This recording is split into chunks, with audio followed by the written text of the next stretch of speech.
शंकर सन्नुत श्री पद्मचरणे शंकर सन्नुत श्री पद्मचरणे सकल कला विशारदे वरदे शंकर सन्नुत श्री पद्मचरणे सकल कला विशारदे वरदे सलहिम्मताये सामगान प्रिये सलहिम्मताये सामगान प्रिये शृंगपुराधीश्वरी शारदे Shubhmangal सर्वाभीष्टप्रदे शृंगपुराधीश्वरी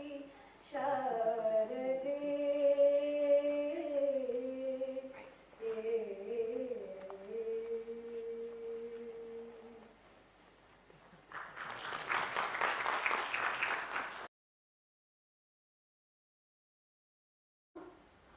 May I now invite our acting director, Professor Gupta Sarma, to please come on stage and say a few words.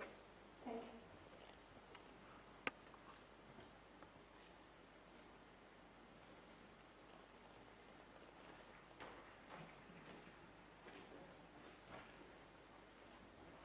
Good morning, everyone.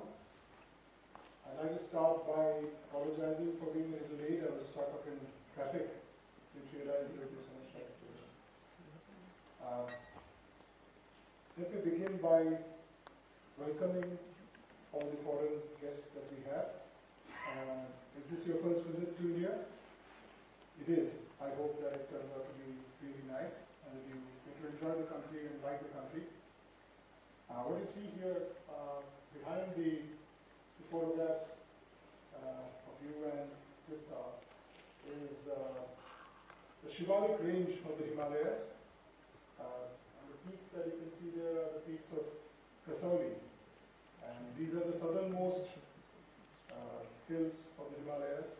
Of course, south of this there are also some foothills, which are too small to be seen in this picture. And on a clear day from the 8th floor of one of the buildings in this campus, you can actually see straight through to these and the buildings on top of these. It's a straight 2-kilometer rise into the sky.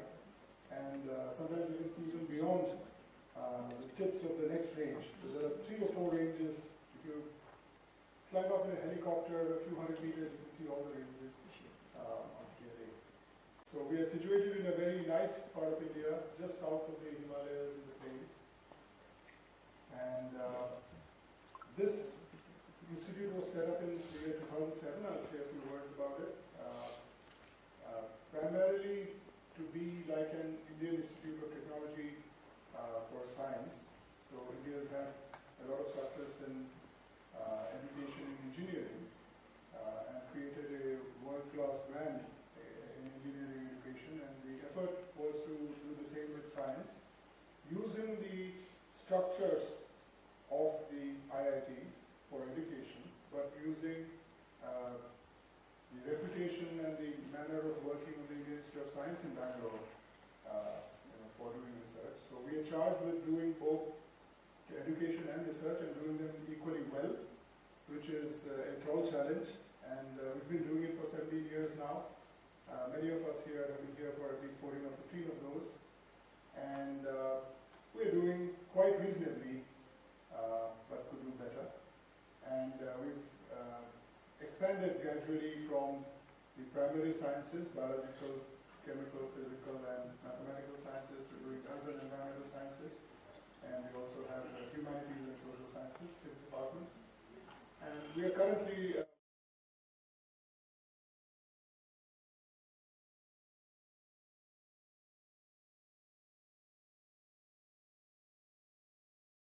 we're here for a few days, and you will walk around and see the rest and get a taste of the rest.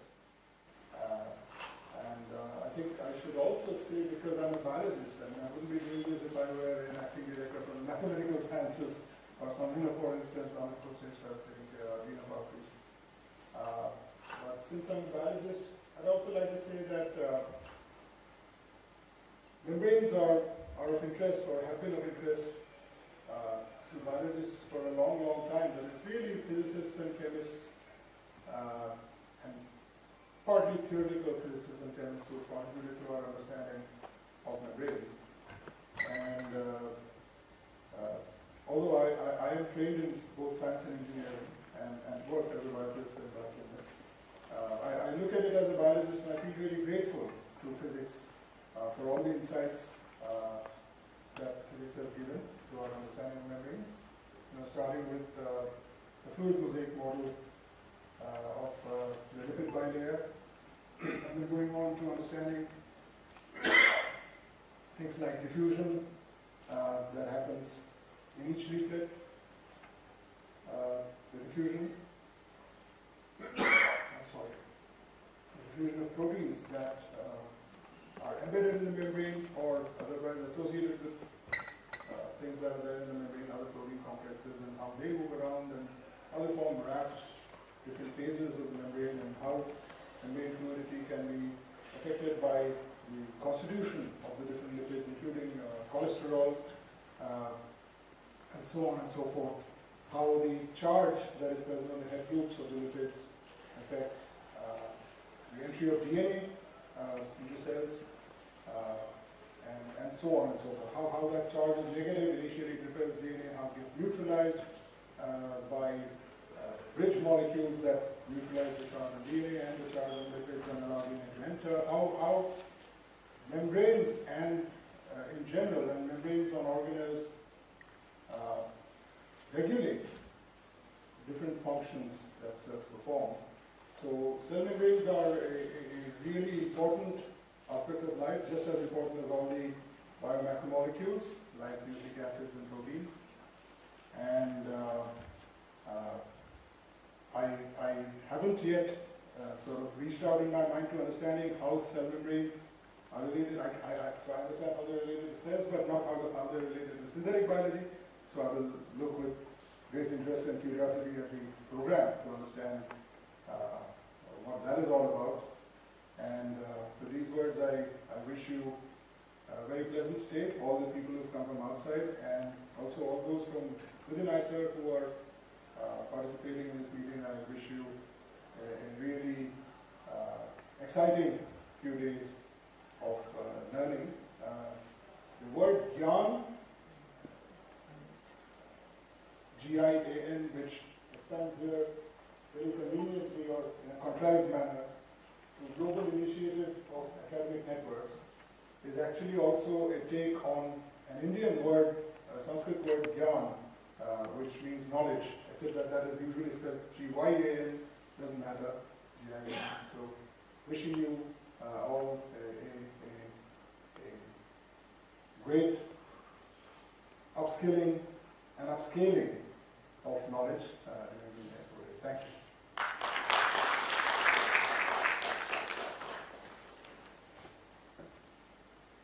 Thank you, Professor Gupta Sharma. May I now request our registrar, Professor Singh, to please come on stage and welcome our foreign faculty, Professor Pronosky.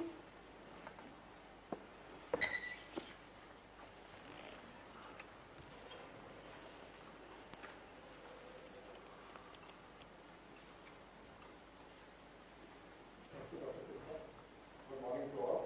It's my proud privilege to welcome foreign delegate Mr. Thomas Pronosky. He's holding dual professorship at University of Universitat Bochum and University of Optical. He is a biophysicist by training and has done PhD in biophysics from Humboldt University of Berlin, Masters in biophysics from Humboldt University, Germany, studies in biophysics all from Humboldt University of Berlin, Germany, and then after that he did studies in medical physics, Free University and Humboldt University, Berlin, and prior to becoming professor at his present position, he started his career as a scientific assistant at Humboldt University, was Ambo Short-Term Fellow at University of in Netherlands, the postdoc at Max Planck Institute for Infectious Diseases, Berlin, junior professor at cell biophysics at Humboldt University, Berlin, then associate professor, then full professor at University of Copenhagen, before becoming full professor at the present university. So he has won many prizes like Ambo Short-Term Fellowship in Netherlands, and a long-term fellowship again in Netherlands, Amsterdam, fellowship of the Dutch Foundation, Heisenberg grant of the German Research Foundation, and he's on the editorial board of many journals and has organized many conferences. So he will be basically dwelling on a very interesting topic of lipid membranes from cells to synthetic biology. This is a very fine initiative started by Ministry of Education, a global initiative of academic network, where basically the scientists and researchers working in foreign countries, they are invited to India to deliver their expertise to our students, our faculty and postdocs. So I hope this 6-day program will enrich us with a lot many practical experiences which Professor Thomas has encountered and other speakers also. So without wasting any time, I will invite Professor Thomas.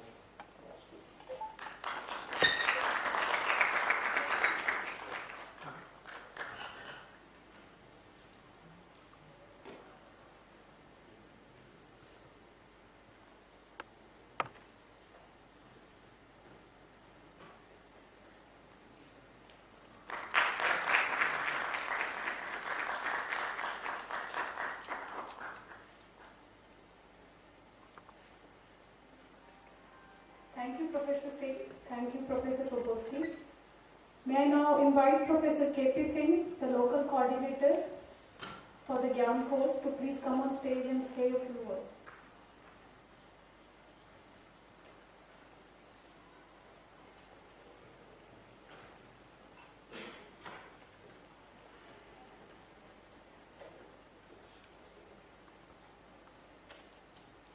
Good morning, everyone. And it is a pleasure to be here on this happy occasion of this GIAN course. And I would like to congratulate Gita Bhatia and her team for organizing this wonderful program. And I would also like to thank our Acting Director, Professor Gupta Sharma, for inaugurating, and our Registrar for extending the full administrative support to facilitate this course. In the next few minutes, I will provide a global overview of the GIAN program and what is our contribution from IISER Mohali, and also say a few words to introduce this GIAN course. So as Professor Gupta Sharma said, GIAN means knowledge. So this is an initiative that was started by the Ministry of Education about 10 years ago in 2015. And the broad objective was to tap the global talent of scientific and entrepreneurial knowledge and invite them to collaborate with Indian scientists, design and develop the courses on any topic which is of great relevance today. And this actually has benefited especially to the young, to our young students and faculty. So over the past 10 years, there have been about 2,000 courses that have been approved, and 1,800 courses have been implemented successfully. So if we do little statistics, it turns out to be roughly 3 to 4 courses every week running in the country. So this actually large number of courses shows that this program has been very successful and has been very popular also among the scientists. And Additionally, as we know that when academicians work together, if they are locked in a place for a week, they discuss science and a lot of interesting new ideas also come up. And this also opens great opportunities for our widening the network, extending new collaborations, and also opening new opportunities for our students.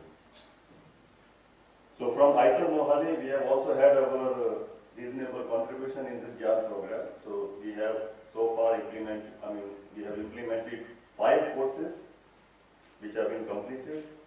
This is the 6th course, which is going to commence pretty soon, and there is one more course that has been approved, that is from our lab, which will be starting in sometime October. And there will be a call, I think, in February or March, so hopefully we'll have a chance to offer many more courses. And out of these, most of the courses, I'm happy to say that 4 courses are from the Department of Physics, and the rest are from the biology. Alright, so coming back to this current course, so as you can see, the current course is entitled from Lipid Membranes from Cells to Synthetic Biology. And we have seen the great insight from the biological side from Professor Gupta Sharma about what are these lipid membranes and so on. And as far as I understand from the physics point of view, these are actually very important parts of cell. They are like defining the borders of the cell, and they are intelligent borders and active borders. Because when the cell communicates with each other, the communication has to be through the walls, the exchange of different materials has to be through the walls, and the removal of wastage from the cells has to be through the walls. If you want to inject some drugs in the cell, that also has to travel through the walls. So there are a lot of things actually that are very important that we need to understand to get a hold of actually the cell walls. And another unique aspect of this course is the hands-on training, because we see there are lots of GIAN courses, and most of the courses are theoretical lectures, but this particular course also has an experimental component, and it takes a lot of time, effort, and planning resources to develop a module for different experimental training for different students. So for this actually, I would like to congratulate Dr. Bhatia for having this particular component in this course. This is actually very useful for our students.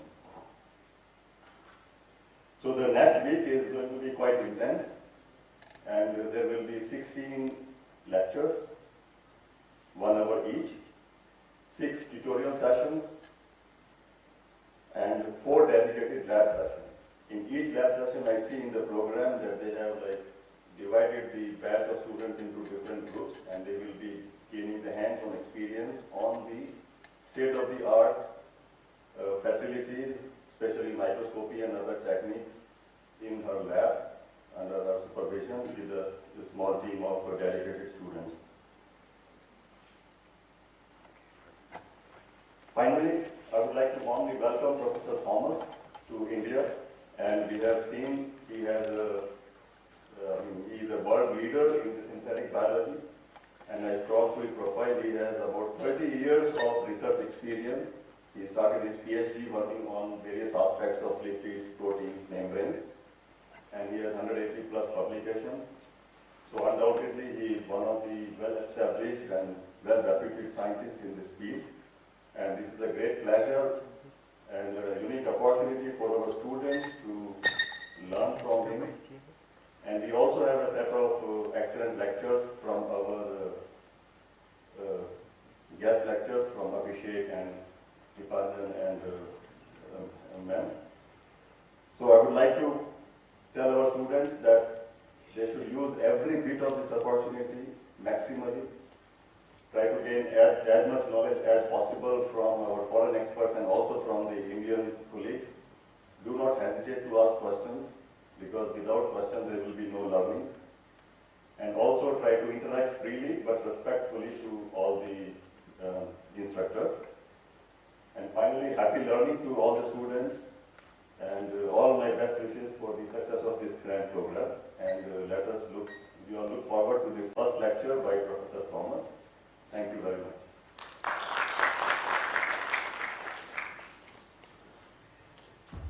Thank you, Professor Singh. May I now invite Professor Promoski to deliver the first talk of this course?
Good morning, and thank you very much for this warm welcome.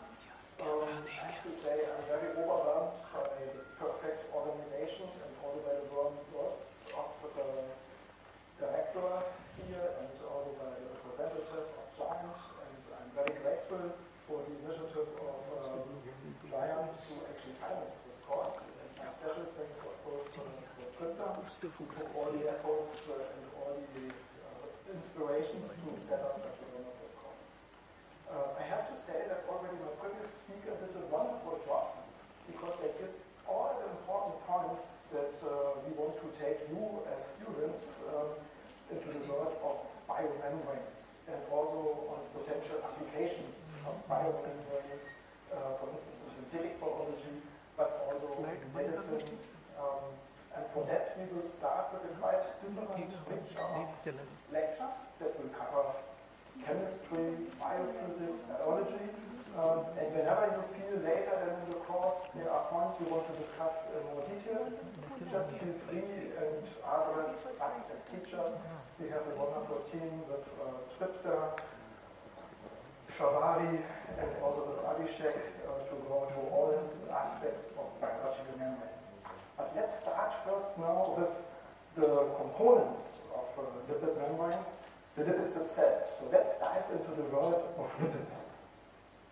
And what you see here is basically a cell of a yeast cell, a unicellular organism that is used for thousands of years already by humans, for instance, to make bread and also to make wine. And on this electron micrograph, what you see is basically, you notice there is a tiny layer, a big layer, which is the cell wall, a tiny layer, which is the membrane, the plasma membrane. But you see that this cell is full of other membranes. It's not empty, it's not just cytosol, it's full of other membranes, small vesicles, large components. So membranes can simply not be ignored. And lipids are the essential building blocks of all these membranes. So if we want to understand biological membranes, we first need to learn something about the lipids. We need to understand basically what are these building blocks of membranes. Before we come to this, I would like to show you one other property of membranes, which I find is very fascinating. If you take, for instance, here these cells, you all know these are red blood cells. In our basically blood, these cells are responsible to transport oxygen, carbon dioxide from one part of the body to the other part of the body. So these cells are, in this photo here, look like viscosols. They are floating in the bloodstream. And in this stream, it's like in a river. If you have a strong full river, full with water, there's enormous force. So these cells are actually under enormous stress. They are in a stream of fluid. But they are stable. They are very stable. So they are stable like this, like wood. But on the other hand, they are very flexible because they can undergo shape-shifting. They can change under certain conditions. Completely they change. Now it's a cell that we call echinocytes. A lot of spicula. So how can it be? A membrane, very, very stable, but also very flexible. From the engineering point, this is wonderful. You would have a material that is stable and very stiff, but on the other hand also very flexible and can change also the properties depending on the environment. If you see here this room, the walls, they can only be stable. That's the guarantee of this room. But if we would like to change this room, that would take a lot of effort. Now, biology has found a solution. Biological membranes are both stable, but also very flexible. And that's a miracle. And the reason for this is because it's the components that make up this membrane that gives this particular property to the membrane. So let's maybe have a further look. When we talk about a membrane, what is a membrane?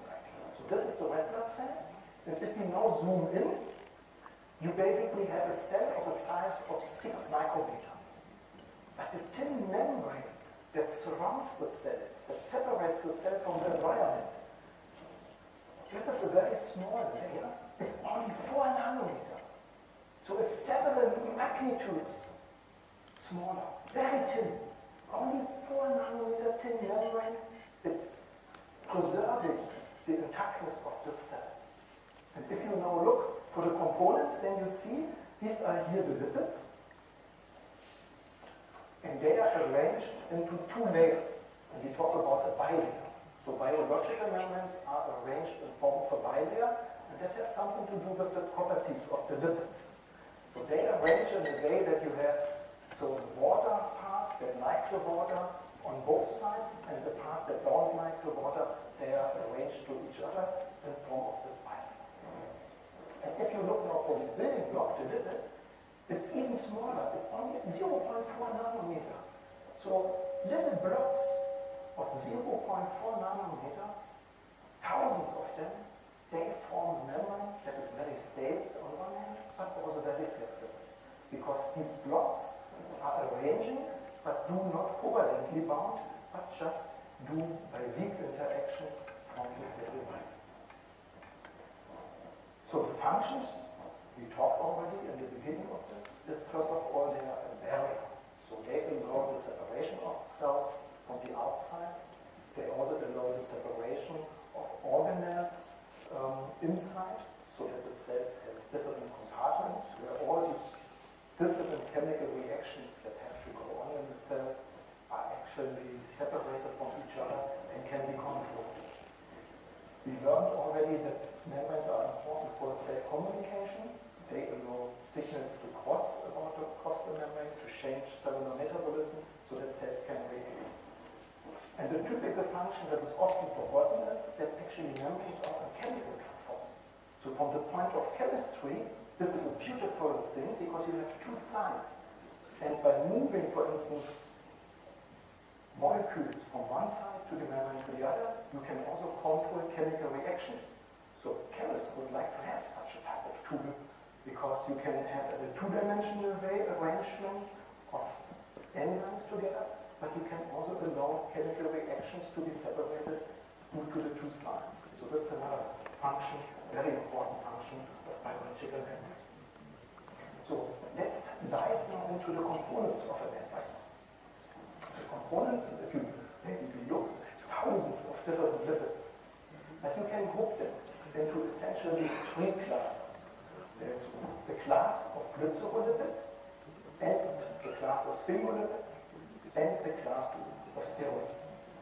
So all biological membranes are at least composed of Glycerolipids, and depending on the organism, you might also have membranes containing on top Sphingolipids and steroids. By the way, is that too noisy? Sir mic थोड़ा lift up कर Maybe like that, it's easier, no?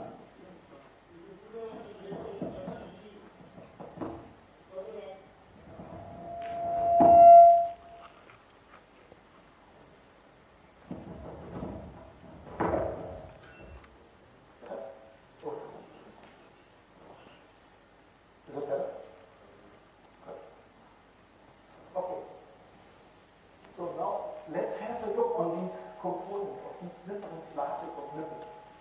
So there's one important point.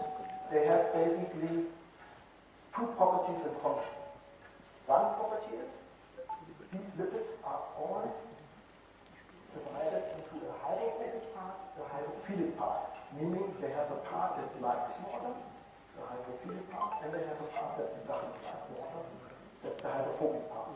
And due to these two characters in one molecule, they have this ability to self-organize into membranes or into lipid cells. And that's common for all these three classes. Yeah.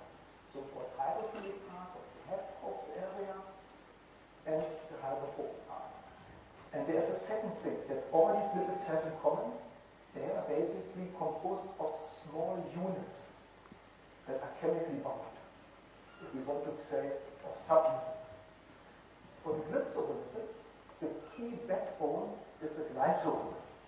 So glycerol is an alcohol carrying 3 alcohol bonds. And that allows this alcohol to be decorated now with other units. For example, the fatty acids. And there's basically 2 fatty acids that can be linked on the SN1 and the SN2 positions for the glycerol. And on the third position, you can link now other components, for instance, phosphoric acid, and phosphoric acid can be linked to another unit, to an alcohol. So the principle, what you see is that you have different units that you can combine. And that's in nature a very general type of mechanism. For instance, if you remember for proteins are composed of amino acids, and you have 20 different amino acids that are used here on Earth to build up all proteins. But these 20 amino acids, they can be linked in different orders, and that gives the variety of proteins. Now what you see here is the same principle. We can call all of this the Lego of life. I don't know, there's this famous company building little blocks. We call them Lego in Europe, so we can play and make beautiful buildings or whatever your fantasy allows. Nature uses the same principle. Little blocks that can be combined. So you can use these type of blocks, here the glycerol, here sphingosine, and here a steroid, to build very different type of lipids. So you can build thousands, over thousands of different lipids that can all be used to make membranes or to make lipid signaling molecules. So let's dive for each of these classes a little bit more in detail. So let's start with the glycerophospholipids. What you see here, it's basically the central molecule, the glycerol, that can be decorated with fatty acids, and it can be decorated with different types of fatty acids. You can use very long fatty acids that have up to 32 carbon chains, so it's a very long tail. You can use fatty acids that are saturated or unsaturated, that gives this lipid a different property. We will come to this aspect later. You can also add different head groups, and here's just an example. So some of these head groups are sugars, other head groups are amino acids that you add. And depending on what type of head group you add, you get a different type of lipid. In fact, for instance, you get charged or non-charged lipids. So you can have here, in the case of phosphatidylcholine, so glycerophospholipids carrying 2 fatty acids, and in the head group of choline, you get a neutral charge lipid, an overall neutral charge. If you take, for instance, phosphatidylserine, which is decorated with the amino acid serine, you get a negatively charged lipid. If you take, for instance, here the sugar lipid, you can add phosphoric acid on these 3 OH groups, and you get again charged lipids. So in nature, nature uses only neutral lipids or negatively charged lipids. But as chemists, we can also make positively charged lipids. That's something, for instance, that is interesting to be used in bacteriology, which is also interesting to be used in medicine. Positively charged lipids are often used, for instance, in conjunction with vaccination, when you want to neutralize DNA molecules or RNA molecules, molecules that are very, very negative due to the phosphate in their backbones. So then often these vaccines are actually mixed with positively charged molecules, and that can be lipids because that allows these DNA or RNA easier to penetrate into the cells and then into cells. So you can see that nature plays actually with these small units to build up quite a diversity of different types of glycerophospholipids. And those type of lipids you find already on the level of bacteria. So these are very old lipids. Already in the evolution appeared very, very early with life. Now you can have basically here in the fatty acids a number of changes. You can basically variate the chain length, as we discussed. You can also have branching, or you can basically the unsaturation, the number of double bonds can differ. You can have fatty acids with 1 double bond, 2, 3, 4, 6 double bonds, and those basically very unsaturated fatty acids we cannot produce. We are depending on our food to get this, and that's why they are also often called as healthy fatty acids, because people basically eating these very unsaturated fatty acids, the cells will use those to actually make lipids in the membranes, and that's very important for these cells in our brain to function properly. There's one other thing you can change on these lipids. You can change the bonding. Typically, these lipids carry an IISER bond. That's a bond that you can easily make, but also easily break. Chemically, this bond is not very stable. If you want to make a very resistant membrane, a very stable membrane, then you don't want to have these easily breaking option. You rather want to have a very stable bond, and then nature uses lipids that are based on ether bonds that are far more difficult to break. So you can have basically variations in the linkage, in the type of adhesion, and the headroom. And that gives you a fantastic world of tools. Nature is using them, but we can also use them as biologists and physicists to build up new systems with type of lipids that maybe even nature never has seen before. So there's a number of other lipids that are not typically used for membranes. They are rather used for storage. These are, for instance, glycerolipids. That would be lipids that carry not only 2 fatty acids, but where the third position is also decorated with another fatty acid. So these are typically storage fatty acids that we can find in our fat cells, and that they are basically used in times when you don't have enough, for instance, nutrients, and where your body needs energy, where these fatty, let's say, lipids are then broken down to fatty acids and further then to actually deliver ATP. The other group of lipids, it's a bit younger. It appeared later in evolution. These are the Sphingolipids. So what is the difference between Glycerolipids and Sphingolipids? Now, Sphingolipids, you see they are based on basically here a little backbone called sphingosine. It's an amino alcohol. So a molecule that carries a hydroxyl group and an amino group. Now the amino group is used to be decorated with different types of fatty acids. So here nature can again play. So nature can basically add different types of fatty acids. In this case, the enzymes that are adding these fatty acids can only use saturated fatty acids. So those lipids only carry saturated fatty acids. But the bounding is different. The bounding, it's an amide. So I don't know whether you remember a little bit your chemistry, but there's a strong difference in stability between an IISER bond and an amide bond. The amide bond is a bond that you also find, for instance, between amino acids, which makes our proteins quite stable. So amide bonds are very stable. These lipids are, even under harsh conditions, not broken down, very stable. And you can imagine that the invention of these lipids in nature was a major step forward in the developing of more complex cells, like eukaryotic cells.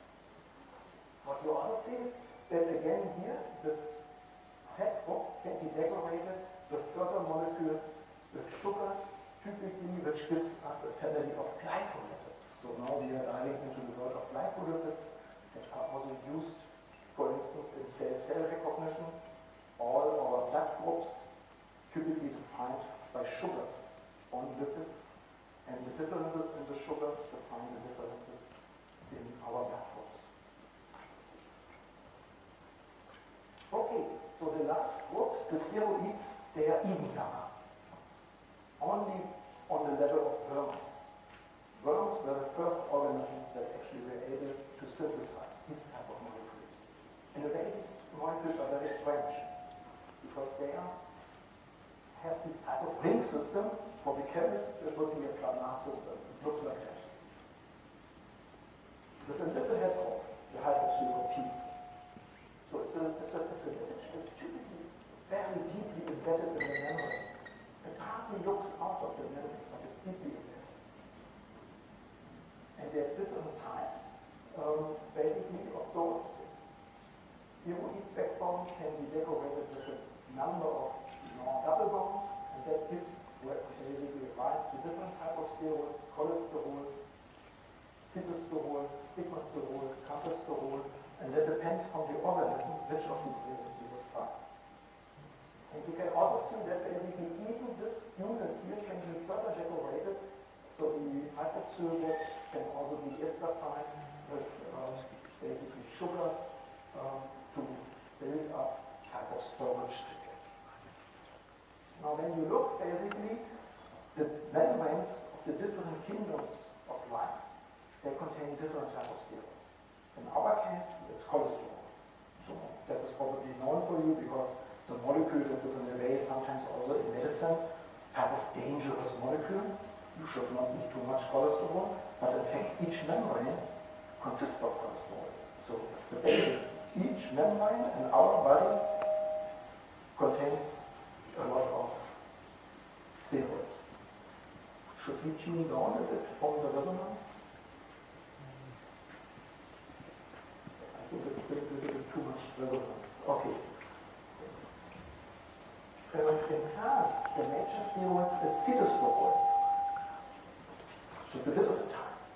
And in fungi, it's ergosterol. Again, a different type of steroid. But that's an advantage, for instance, if you think about the medical background. There are a lot of drugs that target specific lipids, for instance, steroids. In the case of fungi, there's basically the ergosterol targeted by amphotericin. So you can treat fungi without killing our cell, because this drug only can interact with membranes and make pores in membranes, then they can play ergosterol. Now, this is only present in fungi, but not in our body. And that's why we have here the possibility to interfere, for instance, with the growth of particular microorganisms by taking advantage of the different lipid compositions of these organisms. Okay? But it also has, let's say, consequences for applications. So let's say you want to produce a protein, a membrane protein in yeast.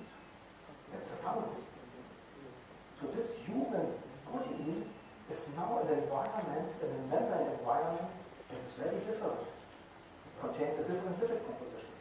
And that can be sometimes problematic because these proteins are not proper folded in these membranes, they are not proper functioning, so you cannot use these systems to express.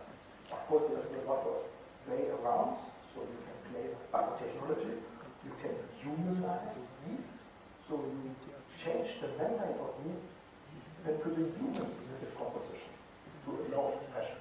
But these are aspects that are important, for instance, if you want to use different components that you want to combine, like in synthetic biology, where you want to take little fungus to produce a lot of a particular protein that you want to use as a medicine, then it depends very much, basically, from which organism you want to take this protein and you want to place it in. Whether this protein then can function or not, if it's a membrane protein, will depend also on the lipid composition of these membranes. Okay, then you see now nature use these type of units on the next level. So now what you can do is you can use a lipid and combine it with another lipid and you get a dimer. That is for instance here. Here you have phosphatidic acid, two lipid molecules that are covalently bound via a glycerol. So now you have basically a type of dimer lipid, could use a complete new lipid, and you can imagine that this lipid, for instance, is a large lipid compared to the single one. Nature makes even another trick. It can not only combine lipids via the head wall, but it can also combine lipids via the tails. Wow, what's that now? That's a lipid that completely spans the membrane. It has the hydrophilic head wall here, then the membrane part, and the hydrophilic part here. So obviously, now you don't have any more these two layers of lipid, you have one layer of lipid. That makes a stable membrane. And these membranes are super stable. Those you find in are here. Where we always bacteria. They appeared with the life at our Earth. These bacteria, they can live at 95 degrees in these hot springs. The membranes are so stable that even the heat cannot break them. Yes. So, are they present along with other lipids in a bilayer? the entire membrane is formed basically by these molar lipids, we call them. And of course they are produced first as single lipids, and then there are enzymes that basically combine them in the membrane, and then the whole membrane is composed of these very stable lipids. So you can use this again if you want to build, for instance, a type of vesicle that should be super stable. You could use those lipids. The question is only, sometimes this would be too stable, and we will see this, we will discuss this. You also need sometimes flexibility, so it depends very much of your application, what you would like to make. If you want to make, for instance, a vesicle to deliver drugs in the body, and you make a super stable vesicle, it will not help, because this vesicle will never release the drug. Yeah? So you have to consider always for what you want to use basically systems, or basically to understand why nature uses this for particular reasons. For bacteria that live under extreme conditions. Okay, so now, if you basically ask the question, what would happen when I add a lipid to water? Then the typical answer would be very clear. You will get a membrane. This is also what you find in the textbook. That's wrong. That will not happen necessarily. It's not just take a lipid and you get a membrane. It depends very much what type of lipid you take. And this is what you see here. You might get a membrane. This gets a type of vesicle. But you get also maybe a reverse micelle. Or you get a micelle. So very different structures. So not just any lipid that you would add to water would give spontaneously a membrane. It depends on the type of lipid. So what is the secret? How can we know when we add a lipid to water, what would happen? And there's a very, very simple concept, which I like. It's almost like physics. I think it's physics, right, of course. And it's the shape. It's the shape of the lipid. Yes, please. From the last slide, tails are hydrophobic in nature. So how is reverse micelle being formed in water? Yeah, that's a good point. If this reverse micelle is formed in water, there's a problem, right? Because you will have the water here, that's not a problem, because you have the headroom that likes the water, but you will also have the water surrounding. So what will happen is that these inverted micelles, they will start to aggregate. There's no other way, because they don't want to be in contact here on these hydrophobic parts with water. So what will happen is, if I would be basically such a reverse micelle, you would be a reverse micelle, we will find each other. And we will try to minimize the water around us as much as possible. But you will see there is no other chance. They have to make this reverse mindset, and that has something to do with their shape.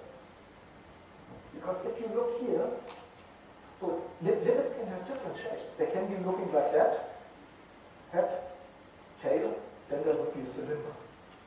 They can have maybe very, very large tails, very branched tails, and a small head, then it would be like a pyramid, like a cone. Or the opposite, they would have a very small tail, but a big head. And then if you want to have this, you can consider this as bricks, as simple bricks. So you can have a lot of cylinders. And if I would have here a blackboard, you know, I would just draw. And so you take a cylinder, next cylinder, what can you build? You can easily build a member.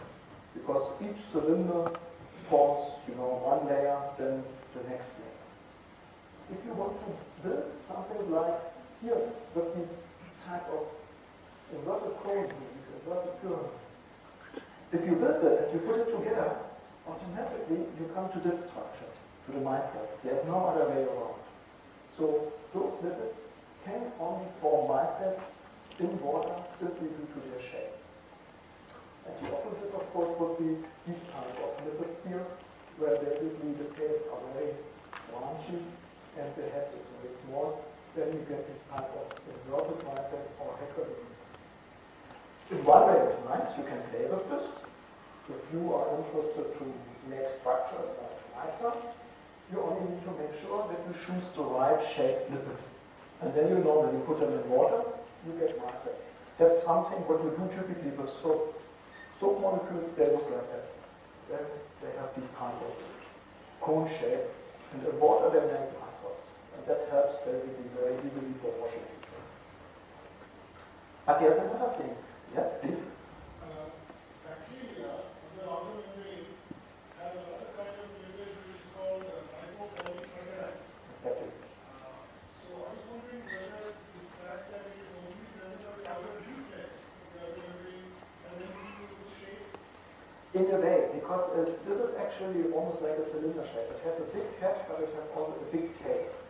So the reason why it's particular put it outside is as a protective lipid. So these lipids are extremely stable, and the sugars are important basically as a type of defense mechanism. It's also, of course, then later used as a type of recognition signal in our immune system, but potentially for the bacteria it was as a layer of protection. You can compare this with a forest. So when you have a lot of trees, and these trees you can consider on the bacterial surface like the sugar sheds. Then, if someone wants to approach from top, the person would end up in the tree, but never get on the ground. So it's a protective layer around the bacteria. Now, our immune system has learned that obviously these molecules are only in bacteria, so it's something dangerous. So for our immune system, it's always used as a recognition signal. So there's always a type of battle between being not eaten or being recognized. And bacteria always try to find escape, while our immune system always tries to find ways in to recognize them. Yes. So, but there's one more thing here. When you look about shape, how could you also build a membrane instead of only using the cylinders? You could make a combination, right? You could combine cone shape and inverted cone shape lipids. If you do this, for instance, in a ratio 1:1, you can still build a membrane. You see? So nature can play by using different type of lipids. Since they have different type of shapes, they can now regulate the stability of the membrane, also the shape of the membrane. So what nature now can do with all these different type of lipids, with these different type of unit combinations that I explained to you, you can change the thickness of the membrane. Nature can make small membranes, a diameter of around 4 nanometer, or thick membranes, diameter of around 6 nanometer. That you can play by using long chain lipids or short chain lipids. So you can make thick membranes or thin membranes. And that can be useful if you consider, for instance, a cell with different organelles. How are all these proteins and lipids are sorted? how does the cell now, this is a protein, should go to this organelle, that organelle. There's many mechanisms, recognitions of those systems, but one thing is also membrane thickness. A protein that has a large membrane part will follow membranes that are thick. But proteins that have a small membrane part, they will stay in thin membranes. So there's a type of mechanism that helps sorting in the cell. What you also can do is you can change membrane curvature, depending whether you take cylinder lipids or cone-shaped lipids. You can basically make membranes flat or very shaped. That was this example of bacteria.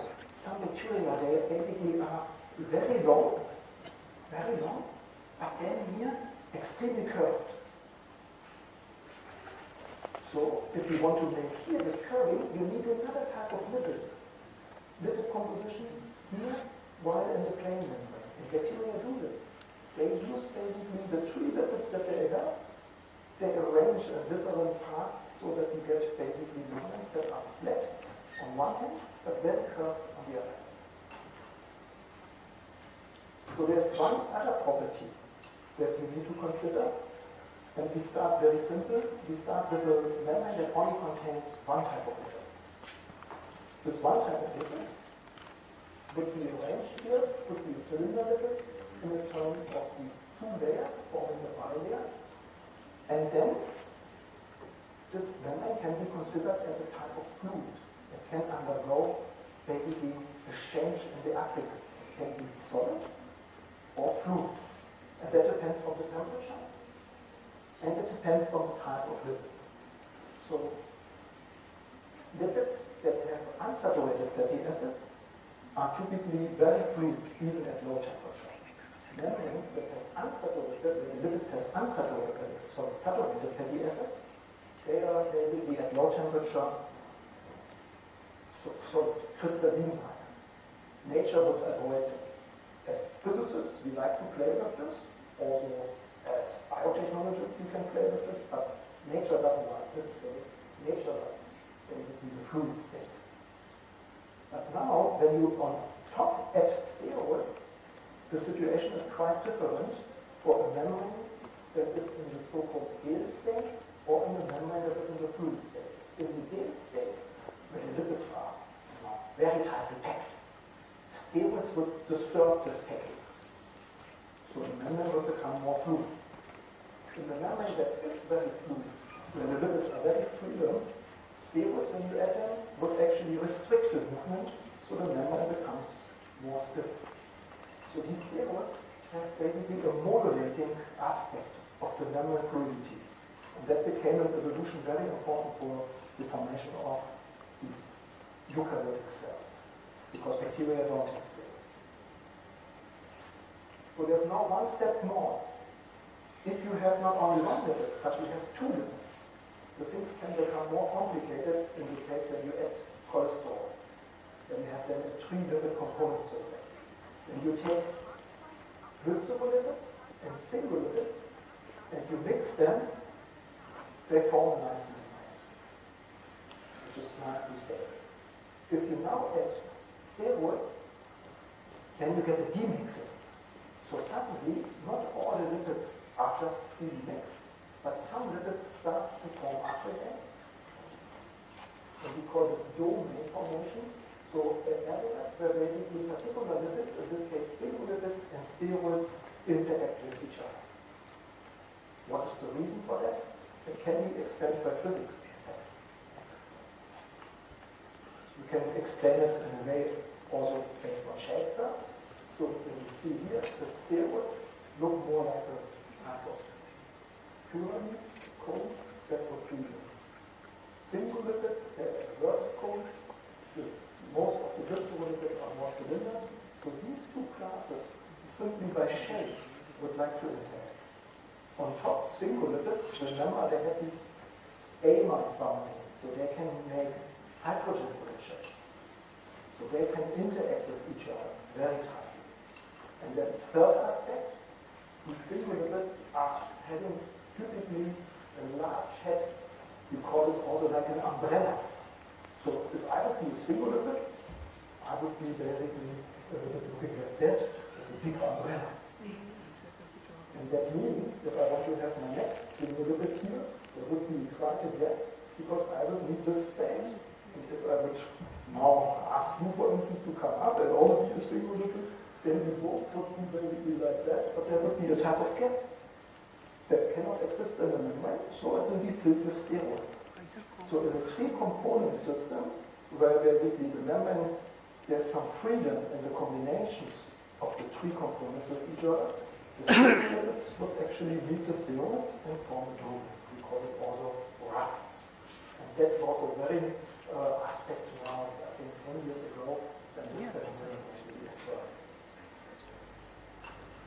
Okay, so we talked already a bit about lipid canals. We talked about that lipids can actually move. They can move, for instance, in the plane on one layer and also on another layer. And they are basically interacting with each other, but it's just basically non-covalent interactions, fundamental interactions that actually allows them to interact but also to move. So the lipids can actually turn, they can move with the plane, they can even dance a little bit. That's also possible, just depending on the temperature. But what they typically cannot do is the so-called flip and flop. And that has something to do with the properties again of the lipid. The hydrophilic head group is actually very energetically very unfavorable to move such an ionic group to this hydrophobic core. You would need several ATPs to drive this process. So it's energetically very unfavorable. But it's on one hand good because that allows in nature to build membranes of different lipid compositions of the two sides of the membrane. So we call this phenomenon lipid asymmetry. So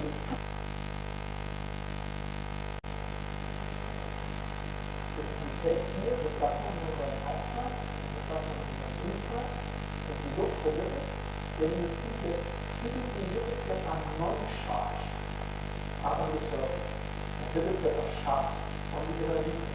That makes a lot of sense because when you cover lipids, you don't want cells to interact with each other.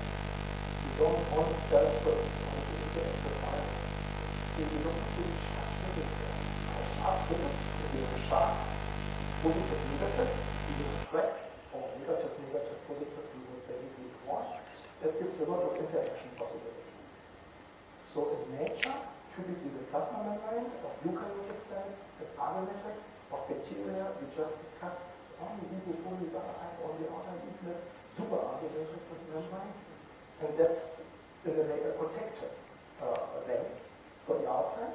But for the inside, you want to have interaction, because we will later discuss in the talk that although vesicles need to be delivered to the plasma membrane, they need to fuse with the plasma membrane.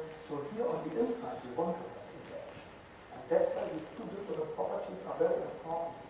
For a cell, it's also used for signaling. If you put a negatively charged lipid on the surface, that's typically recognized by other cells, for instance in our bodies, by macrophages. So on our red blood cells, expose the negatively charged lipid like phosphatidylserine on the surface. Macrophages will recognize this and eat it. And those cells will only do so if they get either very old or when they get damaged. So it's a way of basically removing all red blood cells. So it's a signaling mechanism that can be used here when the asymmetry, lipid asymmetry actually collapses of the cell.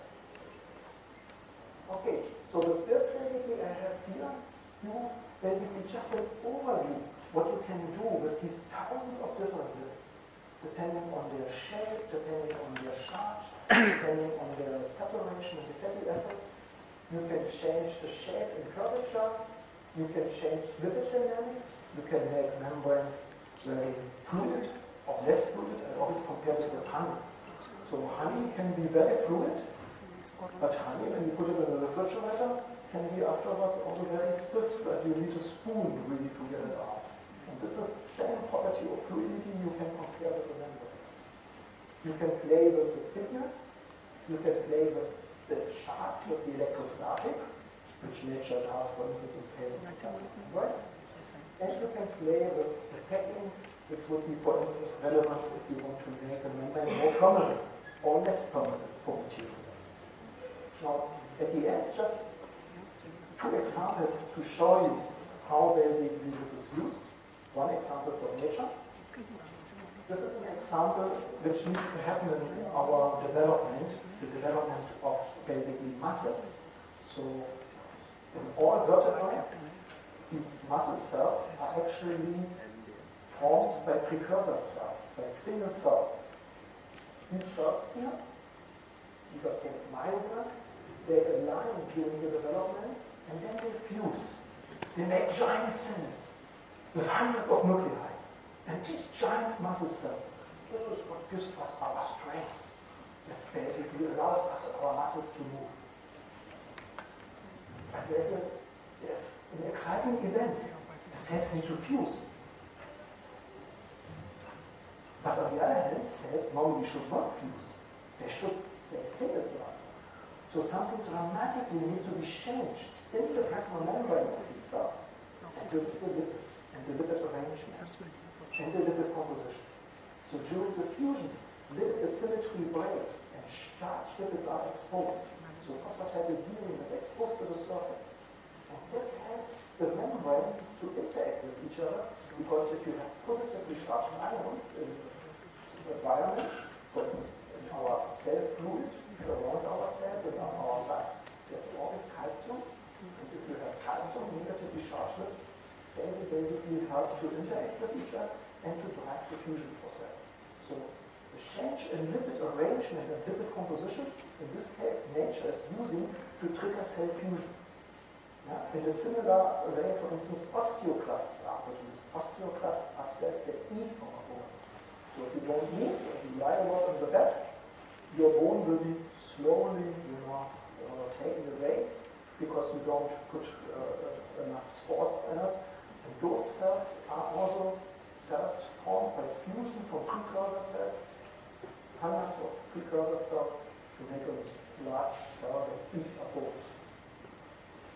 Okay, now we can also use this, of course, these lipids, these different type of lipids, to use it in application. You can make vesicles, you can make a system that we call membrane sheets, nanodiscs, you can make planar membranes. All these type, of course, of modern membranes we will discuss further in the course, also how you make them and what type of lipids you do.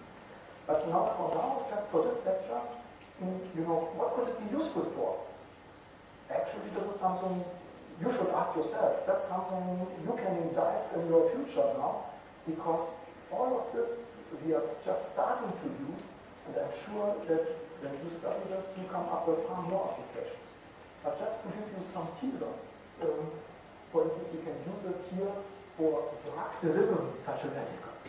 If you want to kill cancer cells, then you can make these vesicles, you can make them so specific that they eventually only taken up by cancer cells. Would it not be a dream? So you get these liposomes, these vesicles in your blood, and they are only binding to the cancer cells, and they would only kill the cancer cells. That's something maybe the scientists are working on. You may maybe even now already see that's used in cosmetics. There's a lot of reclam. I watched all the little bit TV here, some Indian TV, and I also have seen some reclam for skincare. And it could be vesicles, lipids, very helpful for your skin. You can come up with this type of idea. You can also think about food. You can basically use this to sterilize. For instance, vitamins. Some vitamins are not water soluble. So why not then, combine them with these type of vesicles? So that these basically vitamins, like vitamin A and so, or vitamin D, it's far more easily obtained. Vitamin D is for you, of course, not so exciting, but for me, living in Denmark, where we only have now something like 2 hours of sunshine or no sun. Sometimes we have weeks with all sunshine gone. So then vitamin D becomes a problem, and many people need to supplement. And you can use the system for instance. Actually, even in India, we spend all day indoors. We don't benefit from the sun. So And so there are many Indians who have vitamin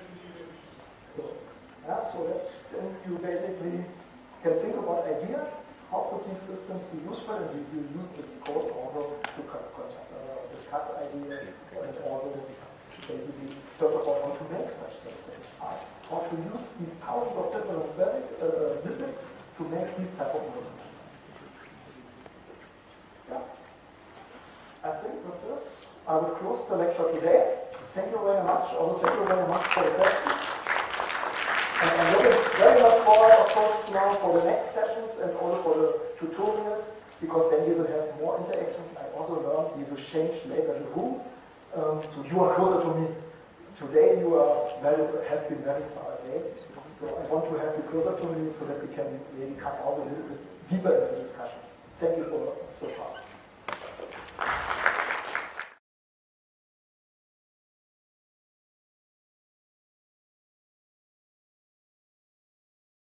Professor Pomoski for a fascinating talk. So now this is break now, and please there is tea outside. So this is actually closing of the inaugural ceremony and the first talk. Please help yourself. Thank you. Thank you for your time and come. I also thank once again Professor Pomoski, Professor Gupta Sharma, Professor Singh, and Professor KP Singh for your time. Thank you.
चलिए चलिए voice check कर low voice के बाद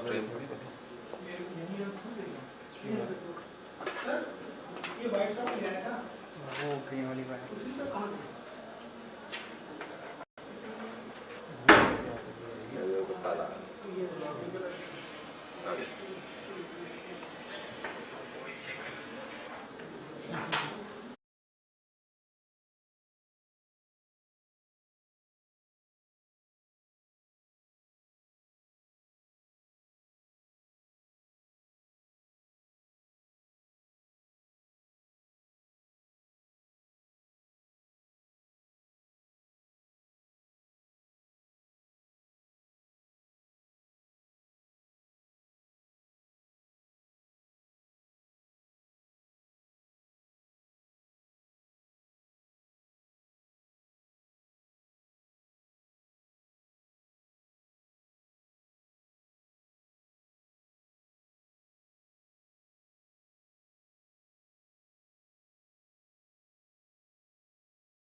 Hello, hello, hello. आ रही है?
Hello, hello.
hello.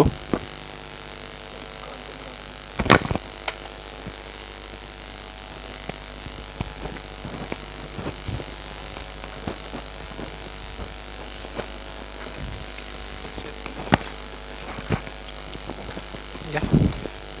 Okay. Yeah.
Can we?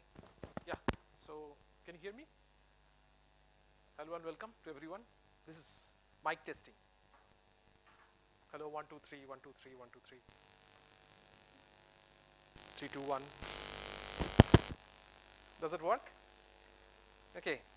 I should not shout, I'm told, because I'm already quite loud. I could have done without the mic, but I'm told that it has to be there, and so I'll follow those instructions and not somewhere damage your ear. And let's see how that goes.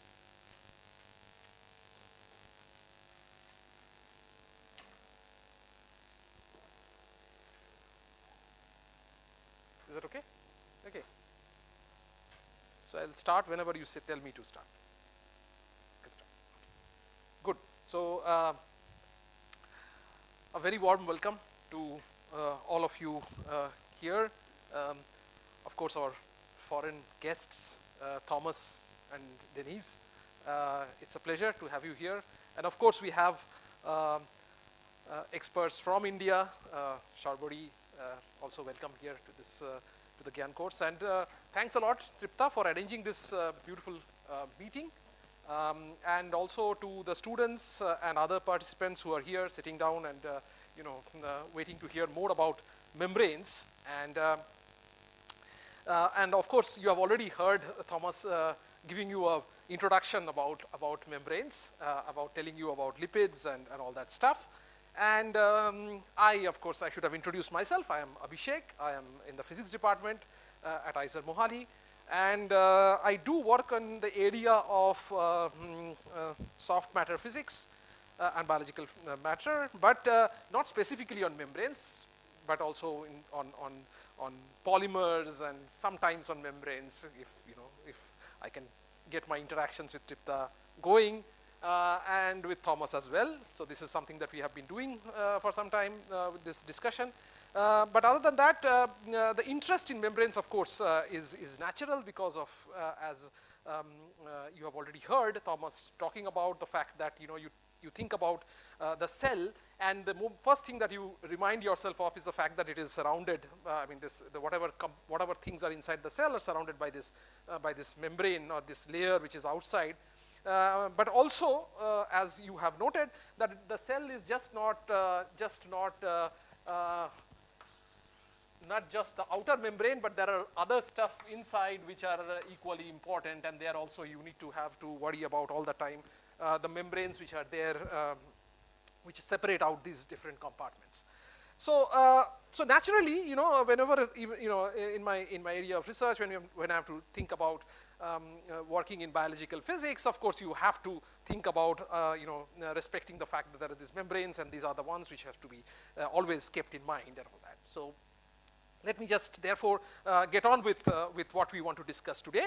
And so as I said that Thomas has already introduced you about lipids, and soon you will see that.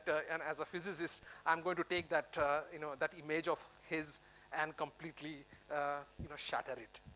It will be really a devastation of sorts, because what we are going to do is he showed you a very complicated picture of what these amphiphiles are, or amphiphilic molecules. You know that these lipids are made up of these amphiphilic molecules, which will have this a hydrophilic head or and the hydrophobic tails. Okay, this is what you were told.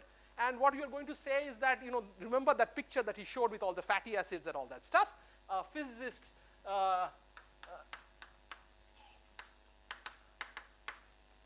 illustration would be something of this kind. That you will have this head, very nice, and then he was talking about glycerophospholipids, and they will have these two chains that are there, and so I will just draw them very nicely as these two chains, and this looks like a beautiful abstraction of what Thomas was talking about, without any of the chemical details that he had given, which are of course going to be very, very important. But what we are going to say is that as physicists, we will be looking at some abstraction because of the fact that the scales in which we are going to try to attack the problem. Okay? And in order to do that, we are going to make use of abstractions such as this, or even worse, or even better, whichever way you want to look at it, is to say that you take one of them, which will be of course this head. So let me just, because now I'm going to do 3 such things, and say, oh, this is also going to be sufficient for what I want to talk about. Okay. Now, naturally, people will say, oh, this is just too much. But maybe we will just convince you that this also works at some level in describing what we want to do. Okay, so we have got through that part quite easily. And so, and since there are not many people who are objecting to this abstraction, let me just go ahead and say that, okay, now you know that, as I said, that this is going to be a part which is a head, which is, and of course this is hydrophilic.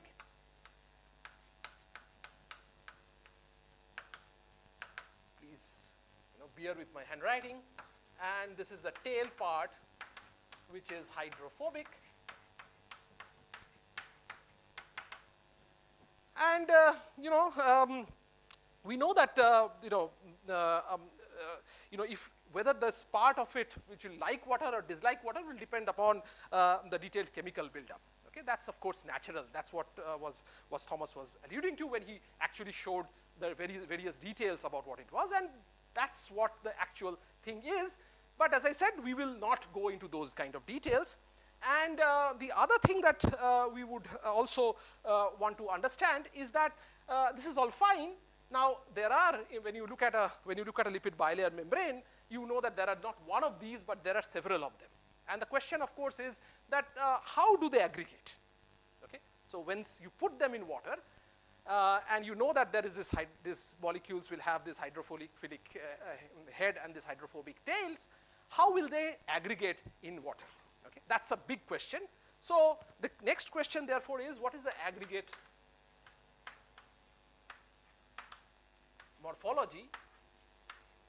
And this is important. Okay. Now, the answer to that is, of course, just do experiments and find out and see what they give. And what you see, in real life is the following, that they can do the following. They can arrange themselves. Now, I told you about this, so it's basically one tail is going to be enough for me to show you what it will do. So it can arrange into what are called spherical micelles.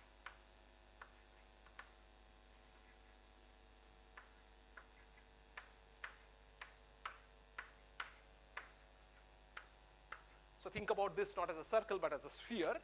I cannot do the three-dimensional object on the board. So this will be what are called spherical micelles.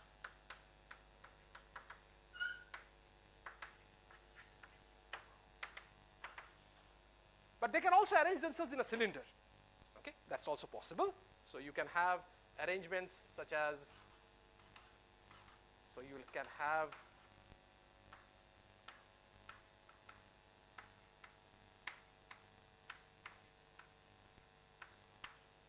and this will keep repeating.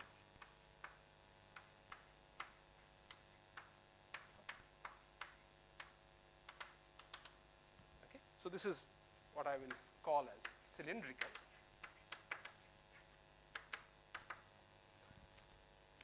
And the third, of course, is of course the example of what is a planar bilayer membrane.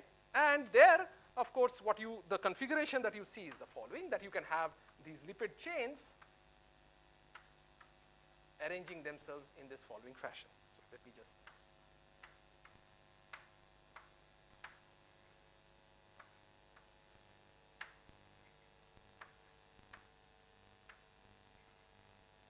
and in fact, you can think about that as part of, yeah, okay. So everywhere you will have these.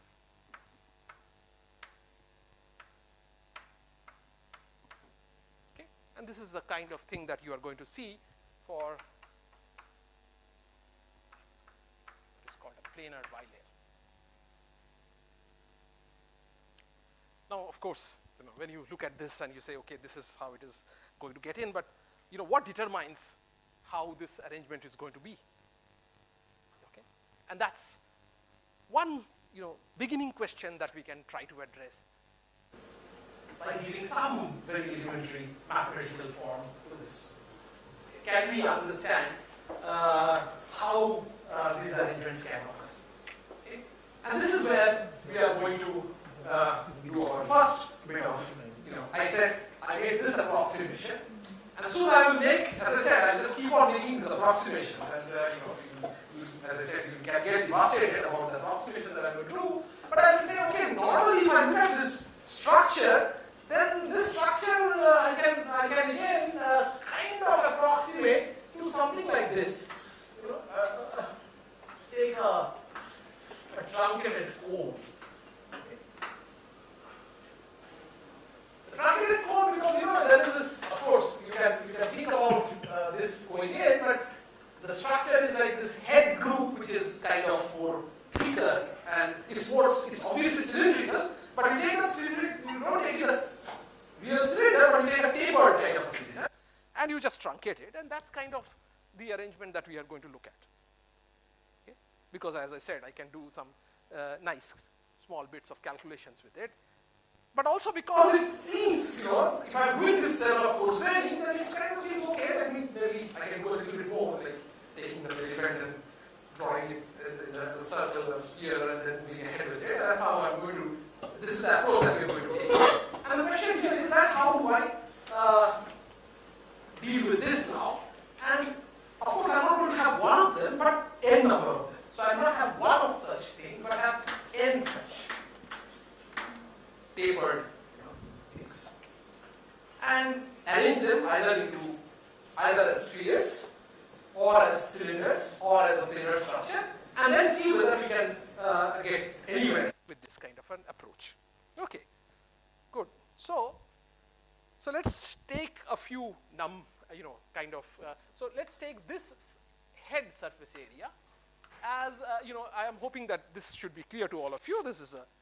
This will be, if I think of the r being the radius of that circle, then pi r squared will be the area of that patch. Okay, and I can take the volume of this tapered cone to be of v, small v, and take this length as L. Okay, fine.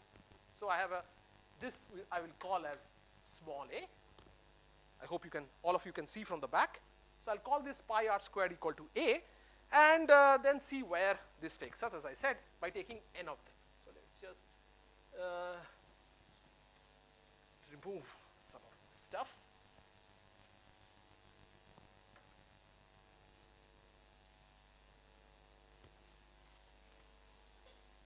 Because I can now forget about everything and keep that on the board. So now let's do this calculation for spheres. So if I want to have a spherical arrangement of them, so I'm going to take this, think about that I have taken these cones and I'm putting them together and trying to form this sphere. Yeah? And like that.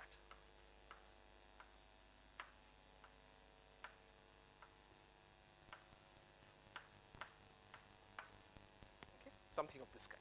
This is what I'm trying to do. Okay, now I know that, so what is the volume of that sphere? Okay, so if I call the volume of that sphere as Vs, capital Vs, then I know that this is made up of n of these, and therefore I will have written down this as n times V. All of you will agree with that. And let me call that the radius of this sphere is some, r suffix s. So this will of course then be given by 4/3 pi rs cubed. Okay, fine. Now I can also look at the area part which I have here, because remember these head groups have surface area of A. And this is how we are covering the entire sphere, surface of the sphere, and if there are no spaces there, then I would very well say that n times A is actually the surface area of that sphere, which is going to be given by, what is the answer? 4 pi r squared. Okay? And so I have these two very simple formula that I have. And now, physicists are actually, as you might have noticed, always love to talk about in terms of dimensionless quantities. The reason dimensionless quantities are important is because, then you can there is no scale in that system. So you are basically taking out everything out of the picture, and it gives you a very nice way of looking into stuff that we have been doing, in any areas of physics you would have, or science, you would have seen that this being used. And so I will try to get to something like that. And what am I going to do? I'm going to take this and divide one with the other. And if I do that, then what am I going to get? I will get a V divided by A. This would be given by, this cancellation is going to happen, 4 cancels, I'll get a 1/3, and there will be a rs cubed here, rs squared there, this will give you an rs. And therefore this, you see, this gives you the scale of rs, which is given by 3V by A. Okay, still putting in scales.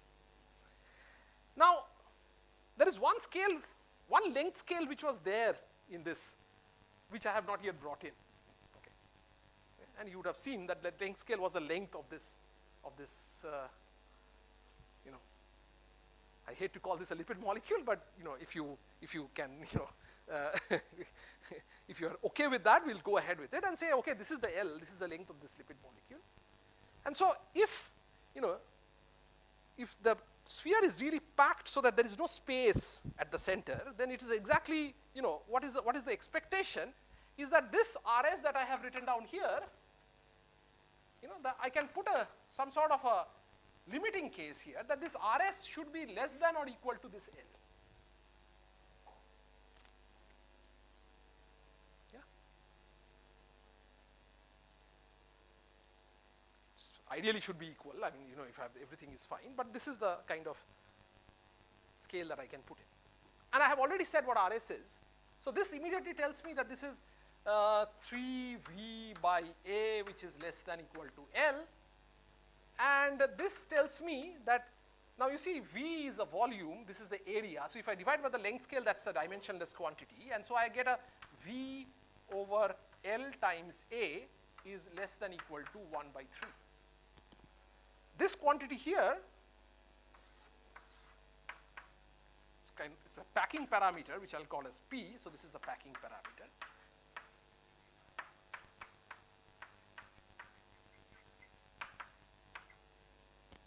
And so I'd say that in order for these spheres to form, I should have a P which is less than equal to 1/3. Okay, I get a sense of a number, okay, a very crude way of putting that lipid and doing it and packing it, and saying that there is a dimensionless quantity P which has to be less than 1/3 for this to pack into a sphere. Okay. Now, how is it going to change if I take the same approach and try to build it up for the case of a cylinder? So I can have a spherical micelle, or I can think about a cylindrical micelle. And see, if I think about the cylindrical one, the cylindrical shape that I had drawn with great difficulty on the board, if I want to take that and I want to give some limits in that case, what am I going to do? So I'll take the same approach, except that now it will be a cylinder of some radius and with some length and all that. Now, what I'm going to do is to, there are edge effects which are going to be there, but I'm going to ignore them. I'm going to say that, okay, this cylinder that I'm going to take by making all this, taking these lipids and stacking them so that they form this cone-shaped lipids which I'm taking and stack them into a cylinder, then, I'll forget about if there is any problems at the edges. I will not care at the two ends. But let's say I carry forward with the same analysis and see what that gives us. Yes.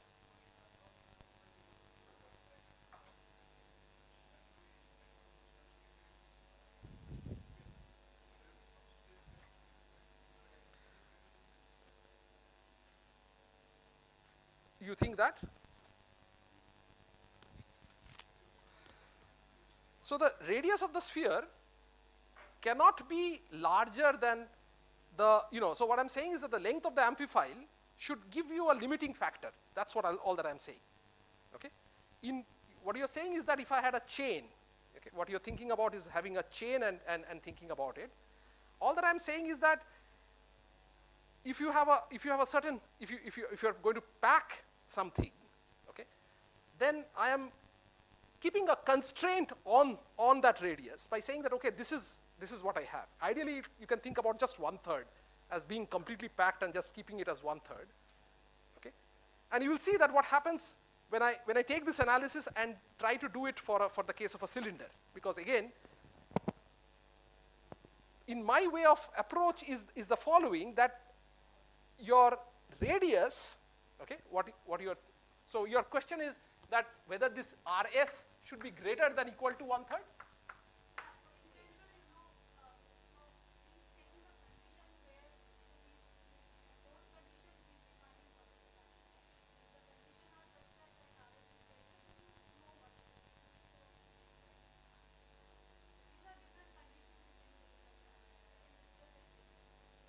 Okay, I mean, no, we can again, come back to this at some point.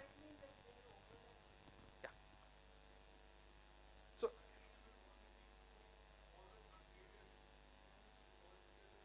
form a very neat sphere. Yeah, absolutely, very nicely. That's why I said I do not want any free spaces. That's my point. If you remember that I said that I do not want to form any free spaces at the core. As I said, I mean, I have already taken a big approximation in saying that I have lipids are approximated to a cone. So if you, as I said, if you agree with me to that extent, then I can take it forward and say this will do. This can set you a limit, and I can work with this limit as I go ahead. Yes, questions?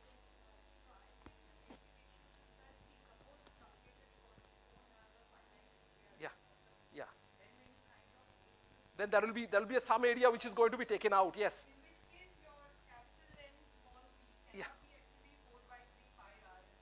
Cubed, absolutely.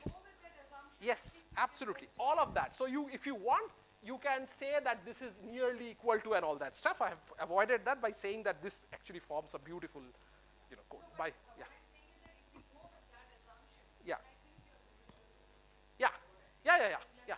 Less than L is okay if I go with these assumptions. Yeah. So these assumptions, as I said in the very beginning, these assumptions are going to be, to what extent? Of course, this is crudely, I'm doing a very crude way of trying to give you numbers where things are really, really very complicated, right? I mean, and what I should say is that there is a hindsight behind this. In fact, just to give the story ahead before I, go ahead, maybe it says. So people have done computer simulations, for instance, okay? And now in computer simulations, you can do this entire, take this entire structure and try to do it. Or you take exactly what I did, or I showed you in the beginning, where I said that I have a head and I have these two hydrophobic, these blobs, spheres. And in fact, I can do an approximation such as this. Just have one hydrophobic head and have, just to give you a slightly more length scale in the tail, so I have just taken two of them. And I can do and I can put the interactions in some sort of interactions and run the system. Okay, put such several of these together and run the system.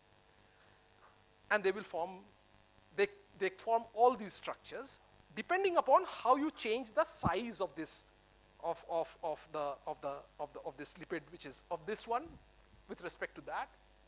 Okay, and you can show that each of those structures which I had shown on the in the previous iteration, you would get them. Okay, and to some degree of crudely again, you can show that this actually will be not that bad an approximation.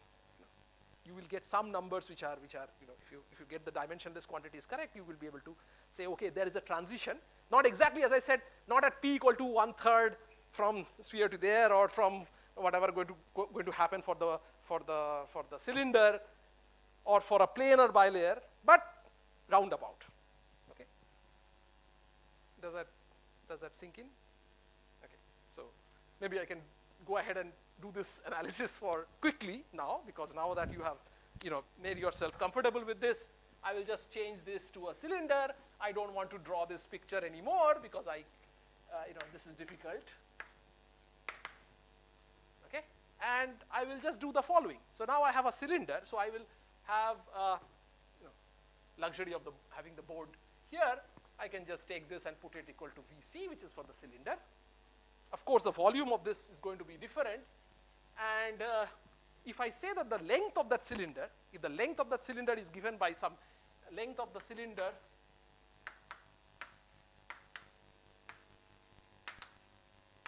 is L suffix c, then this will be pi r c squared Lc.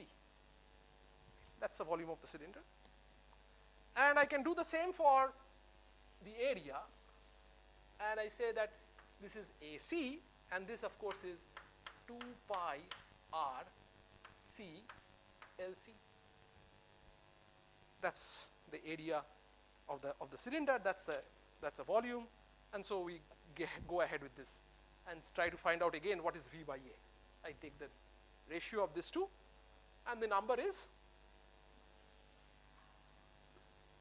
half of RC. RC being the radius of the cylinder, and therefore RC becomes equal to twice V by A. And again, I'm going to use the fact that instead of RS being less than L, less than equal to L, I'll say RC is less than equal to L, L being the length of that tapered cone. And if I put that, then this is basically saying that twice V by A is less than equal to L. And this tells me that the packing, which is the P, is therefore P, which is less than equal to half. Now I have already given you a limit for the spheres. So for the cylinder, I know that if I go less than 1/3, I will go into a cylindrical micelle. So the limit that I'm going to set for the cylinders, for a cylindrical mice, for the shapes of what I've showed you, is that P is greater than equal to 1/3, but less than equal to half.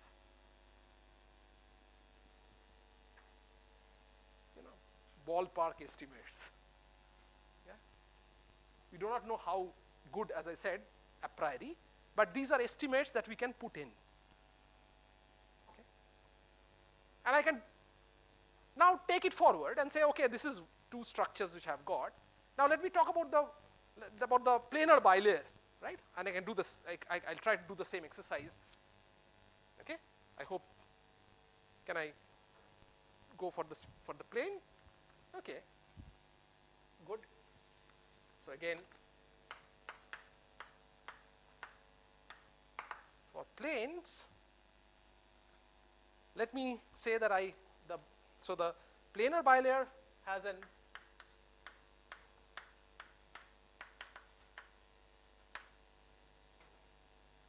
is of area A suffix B, and I have to also give the thickness of that bilayer, right? A planar bilayer will be defined by the thickness. So, and has a thickness which I denote by H suffix B. Okay? And then I go and do the same exercise. So, this will be now V suffix B, and what is the volume? Well, that's straightforward, because I know what is the area of the planar bilayer. I know that this is H suffix B, so this gives me the volume of this part, right? Area of the surface and the thickness multiplied by that, that will give you the volume of that thing. And similarly, if I want to write down what the area of this is, now what do you see the answer is? It's AB. Is that correct?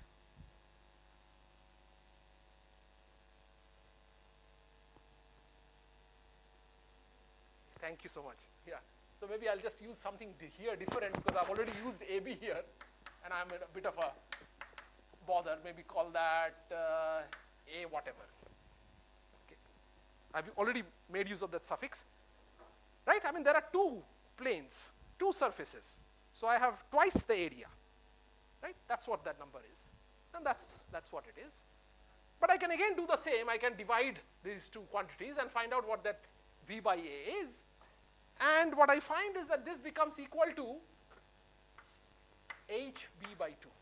You see, always when you are doing this division, you will always come up with a length scale, right? Because that's a volume to an area ratio, so that will always give you a length scale. And that's why I'm saying that the length scale comparisons can happen. The length scale of this cone can be compared, therefore, with comparison to whatever I'm getting. Okay. So now let me just ask, what would be, therefore, now let's look at this and now ask the question, what would be my restriction? Okay, let's see. Would it be that HB should be less than or equal to L?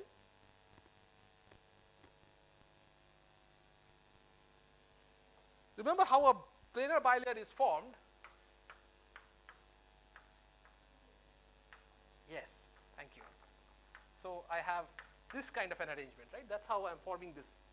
So this should be that HB by 2 should be less than or equal to L by the same logic, because my thickness is actually, the thickness is actually your HB, and this is L, so that HB by 2 should be less than or equal to L. That's the argument that I'm going to use.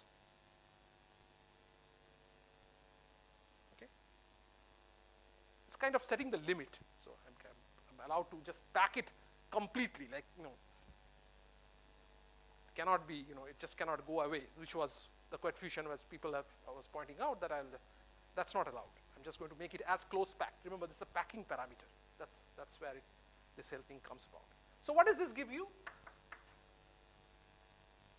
So I now get a P, okay, which is of course less than or equal to 1, right? I'll just put it back there, and this gives you a P which is less than or equal to 1.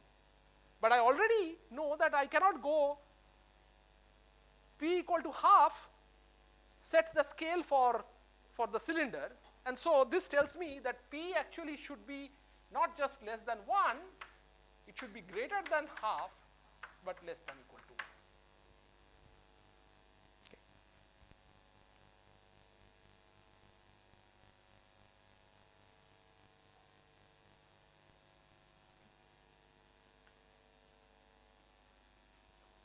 For people who would wonder whether this can actually work or not, or whether this is going to give you anything at all, is a famous paper by Deserno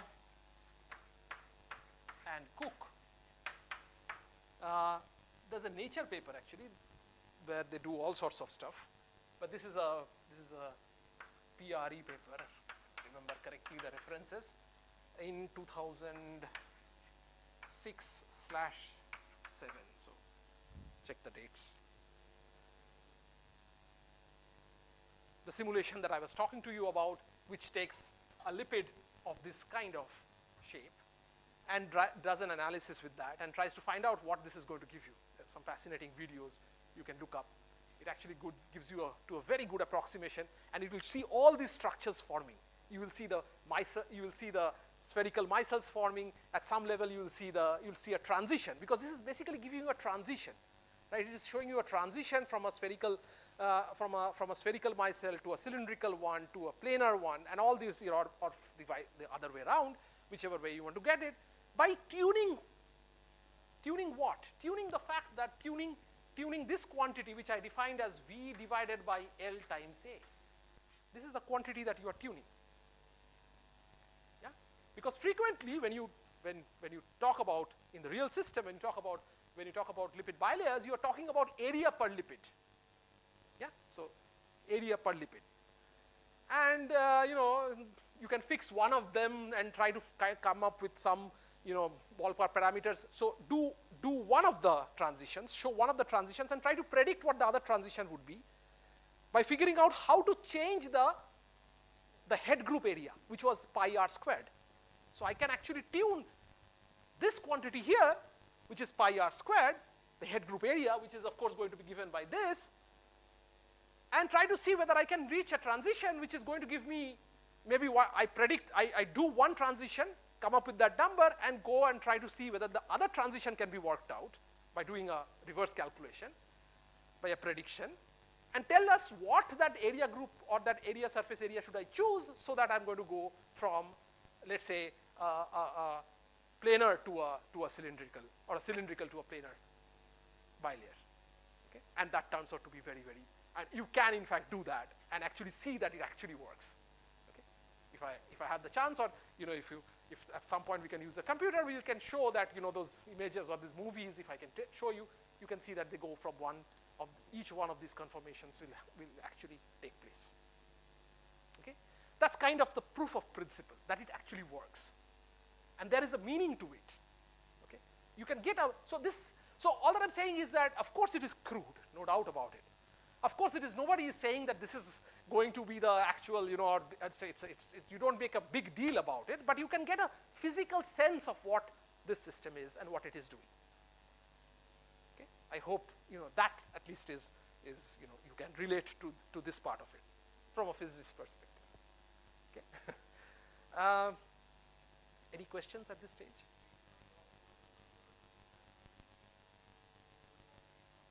Nothing. You see, exactly. So I did not, in the analysis that I presented, which was the dimensional analysis which I have worked out, there I don't have to. Now, obviously, when you are looking at an actual packing or whatever you are trying to do, it's natural that you're not going to talk about a number which is a very small one, right? That of course is not going to work anyway. Like if you have a few lipids in the solution, then of course you will not get these structures, or you will get maybe some structure which will come together, not because of chemical affinity, but because of the fact that they are going to repel the fact that there will be this hydrophobic chains which is going to repel the water, and so they would want to come and form those smaller structures, maybe smaller micelles. But there has to be certain number that we are talking about. Yeah, of course, very good. There is my whole analysis, of course, completely takes away from that picture at all. I mean, I'm not talking about that there is a critical micellar concentration which will lead to, so as I said, that is one part of the picture of what I presented, is talking in terms of the packing parameter alone, and talking about the area of the head group, and also in terms of what a minimal structure can look like, which will give me a shape transformation of the kind that I talked about. You are absolutely right. I did not go into that discussion at all, because obviously, more complications. This was a simple picture to present. Yes, there is a critical micellar concentration, as you pointed out. Maybe Thomas will talk about it at some point. If he does, then we can go more into the discussion. But it's a partial picture, crude partial picture. But you have a number understanding about what it goes. Yeah. Anything else? Good question. Yeah. Okay. Yes, Thomas.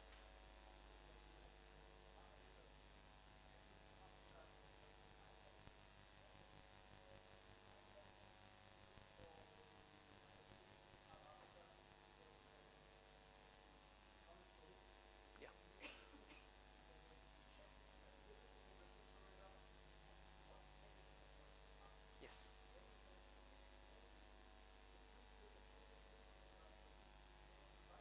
Yeah.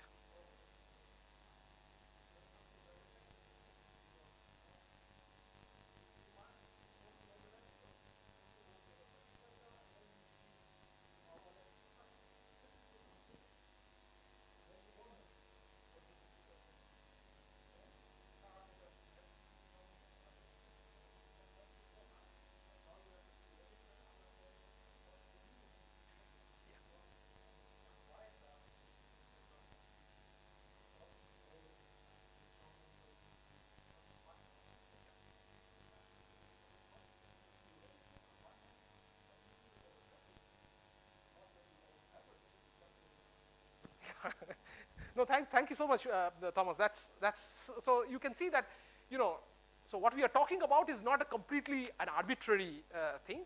Of course, the numbers. If somebody wants to put a gun to my head and say, okay, how accurate are these numbers, and how whether there is some, so it gives you some estimate. Okay, and there will be more serious analysis has been done to find out what these packing parameters would be. To, as Thomas pointed out, can give you by just looking at it and you're taking it out and you say, oh, this will work, this is going to form a vesicle, this is going to form a bilayer, or this will form a spherical micelle and all that stuff. There is a way of predicting it. Okay, so yeah, so there is some sense to it, but of course we can discuss about that in more detail as we go ahead. So now, so this is a simple but effective theory, and I should say that this argument is actually by the following people. It's a paper a long time back. Okay, it's a very, very famous paper by Israel.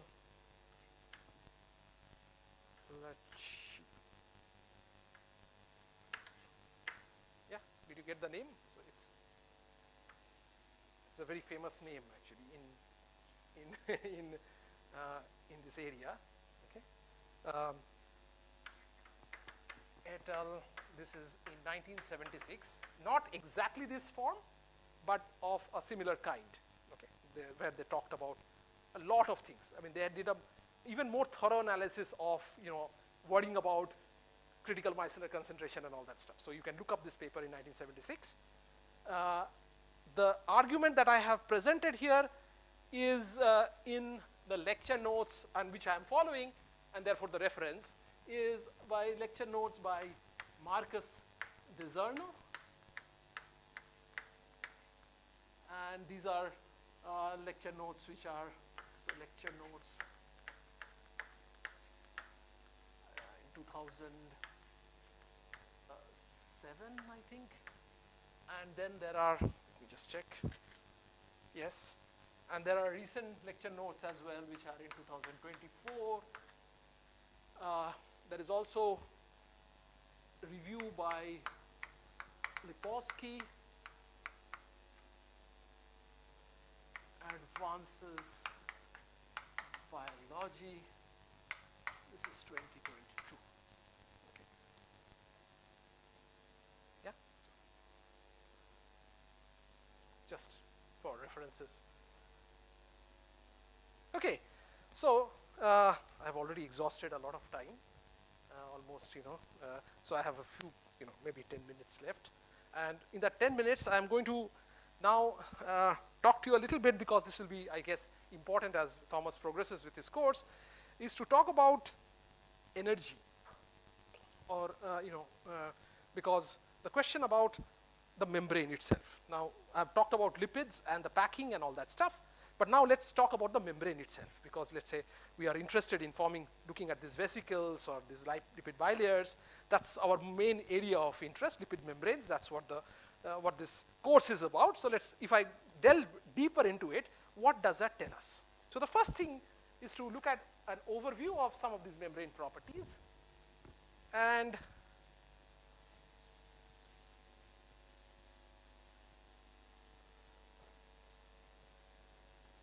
an overview of this tells the following, that this membrane is actually a fluid membrane, which is saying that these individual lipids are not chemically bonded.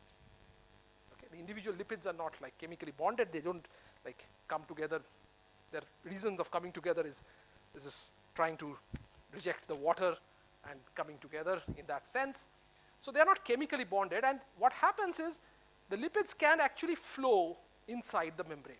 Okay? They can laterally move inside the membrane. How they do that, I'm not going into the details. Maybe at some point with exchange interactions and all that stuff is going to be talked about by either Thomas or somebody else.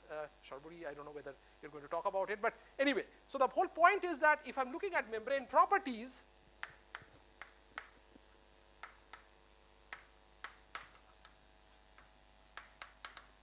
then this is what is called a fluid membrane.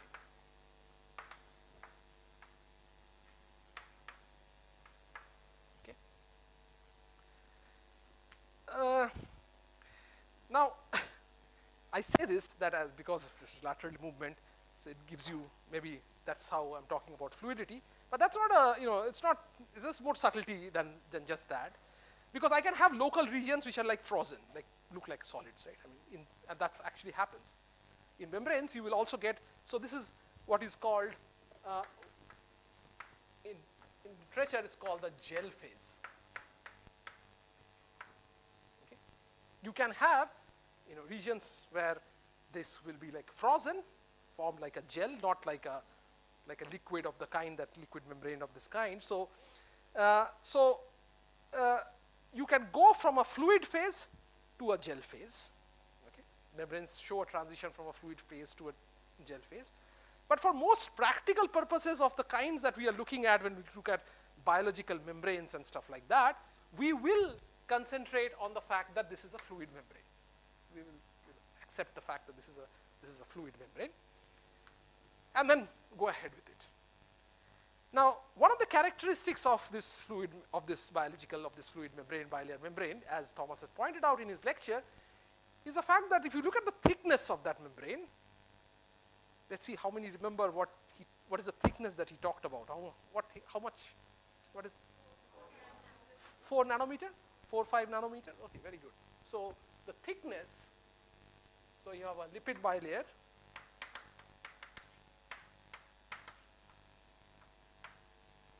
and you have a thickness which, if you correctly remembered, is 4 nanometers, let's say, roughly.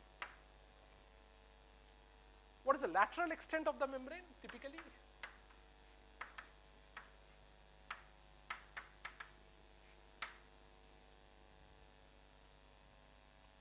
Yeah, so it can go from tens of nanometer, because remember, there are other membranes which are compartmentalized inside the cell and all that. So you can go from tens of nanometer to hundreds of micron.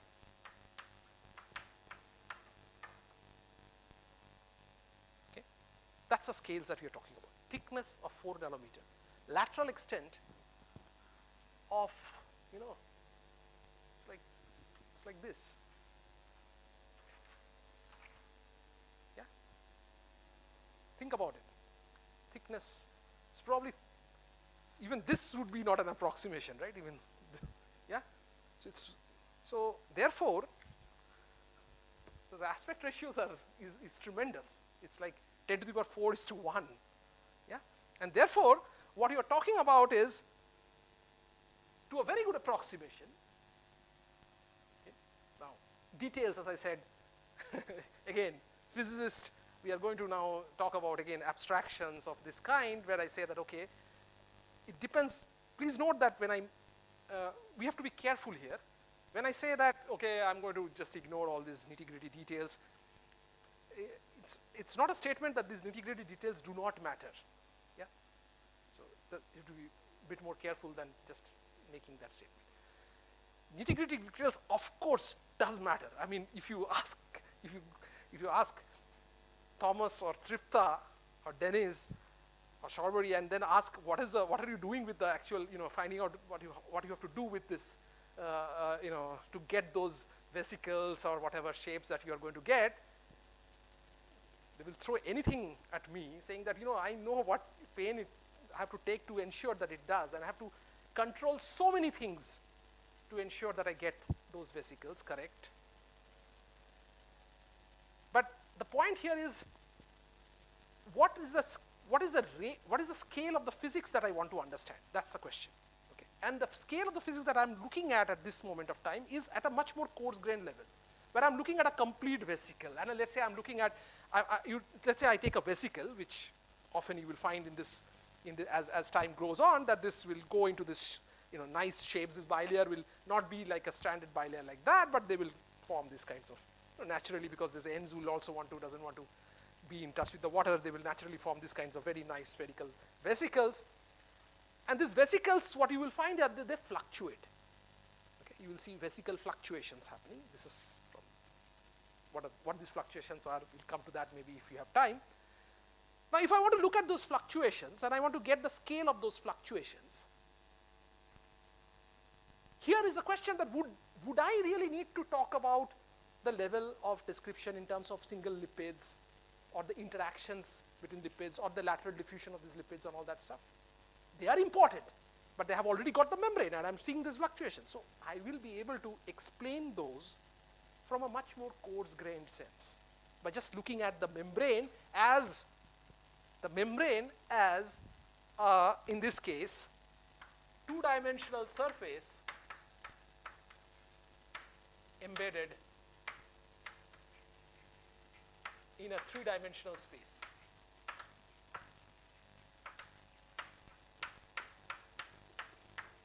So, in other words, I'm going to give a continuum elastic description of this lipid movements. Okay. So it will be for me a membrane which will show elasticity properties. So you will get all that you get when you're talking about, let's say, I know that, for instance, if I take such a bilayer membrane, and the question would be, can I stretch it? Will that cost energy? How much energy will it cost? If I take that membrane and try to bend it, that seems to be a very crucial thing, because you see all the time that, locally you will find that the membrane bend to take in whatever they have to take in. They're not just diffusing in. You don't have one, you cannot take a big particle which has to get inside, a virus to get inside, or something to get inside the, inside a cell. You need to locally bend that membrane. So bending becomes a very crucial aspect of this. Of course, there is a whole lot of mechanisms which goes, because you just cannot, bending is not sufficient. There has to be some other proteins which have to come and wrap it. Some other protein will come and chop it, because before this entire thing goes in. So there's a whole machinery yet which is at play. We don't care about it because it's happening all the time, everywhere, in every cell in our body.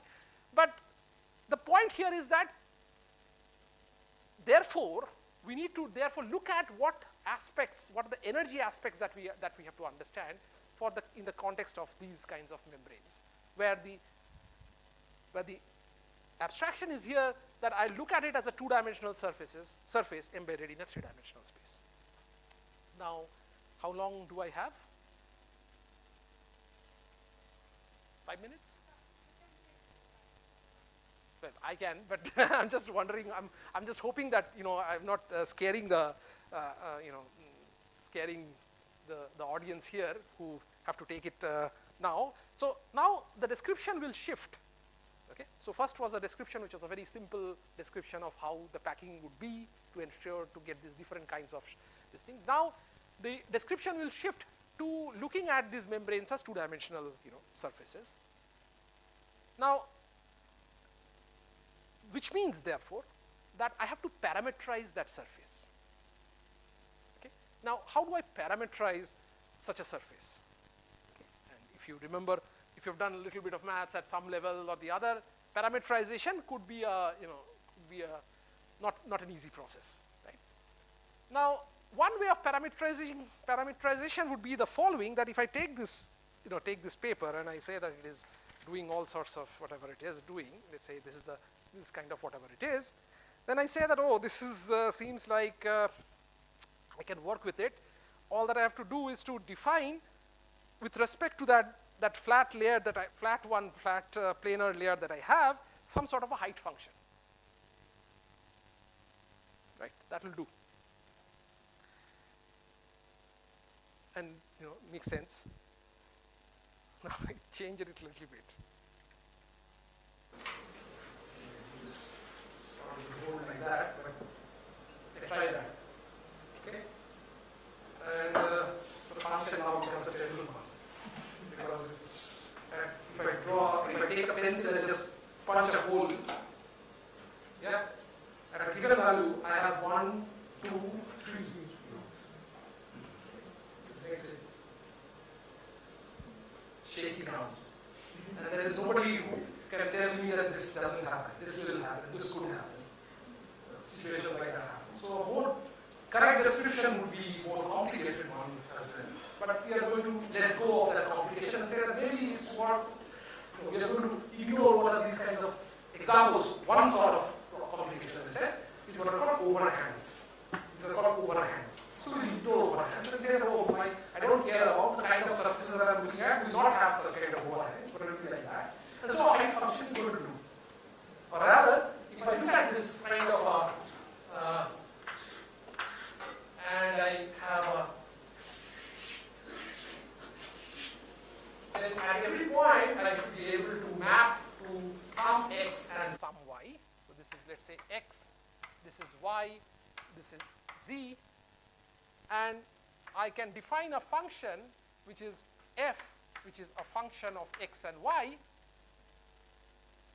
Is this picture clear? So you have taken that same thing and taken that, this is the x that you have gone, this is the y, and so this point here gives you an f, which is a function of x and y. And at every point of that surface I should be able to describe this. And this is what is called the Wonge parameterization.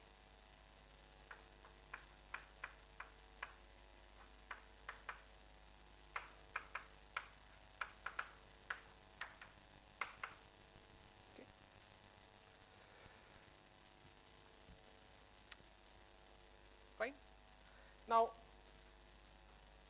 for how many of you this is the first time that you're hearing about membranes? Okay, yeah. So of course, yes. But I'm just saying that supposing I ask the students who have enrolled, all of you have done membranes or are doing membrane physics, I guess. Something. Is that true? Yeah, or just soft matter? No, the reason I'm asking is the following, that, so where am I getting at? There's not much more time to go beyond this right now, and we'll talk about it in the next lecture, which is tomorrow. But what are we trying to get to? Okay? Like all good physicists, I'm trying to write down a Hamiltonian for this system. Okay, it's crazy. And you think, oh, this guy must be bonkers, now I have to write down, because I'm going to talk about energy. Yeah, you yourself said that, I take that, I stretch this sheet. Of course, if I want to stretch this sheet, it will clear.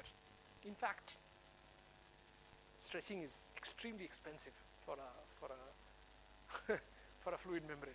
You think that things are moving, it's fluid, but I told you, you can calculate it, that in order to do that, it will cost you, it's really an expensive thing to do. Bending is fine. See the energy scales which are involved there, and you will see that it's of the order of 20 kT, the bending energy scales that we talk about. And so bending is fine, and bending is something that you have to work with. And therefore, what I want to, where I'm going to is to write down something which is going to talk about this energy of this membrane. Okay? So I'm going to write down the Hamiltonian of this. And this Hamiltonian is a very famous Hamiltonian in the area of membrane physics, often used and overused. It's called the Helfrich Hamiltonian. Okay? So I am hoping that with some level of difficulty and some amount of approximation or whatever, I should be able to tell you in the next class what this Hamiltonian is all about. Because you will often see in whatever textbook you will find on membrane biophysics, you will always see this being used. Okay? So it's a good point to just understand what this is. Okay? And that's what we are going to attempt in the next class. Okay? I'll stop here and I'll take questions.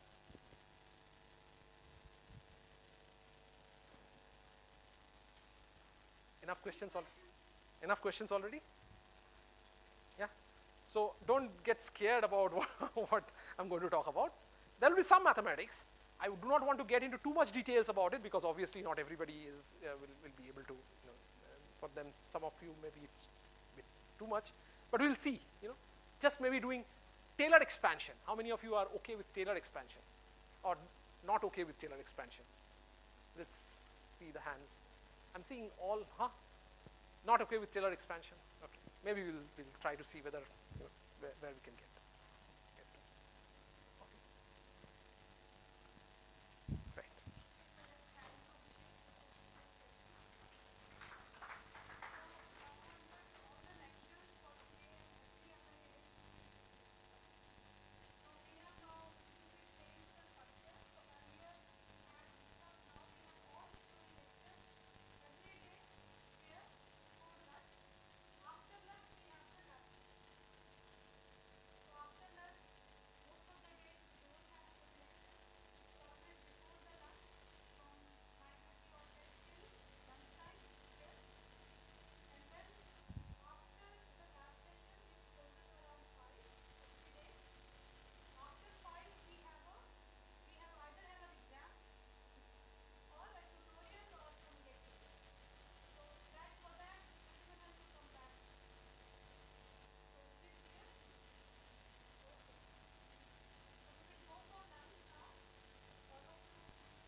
बाहर ना बाहर ही करने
Hello, hello.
Set करना पीछे, यहाँ भी जाके set करना, पीछे भी है वहाँ पे लास्ट में सी स्टार्ट के लिए फोन आ रहा भाई।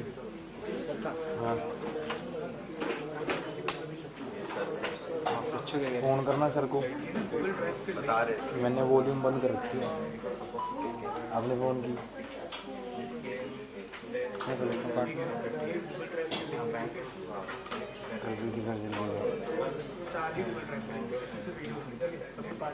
लग गया, दोबारा काट के जल्दी कर लेना, मेरी आवाज़ नहीं आएगी।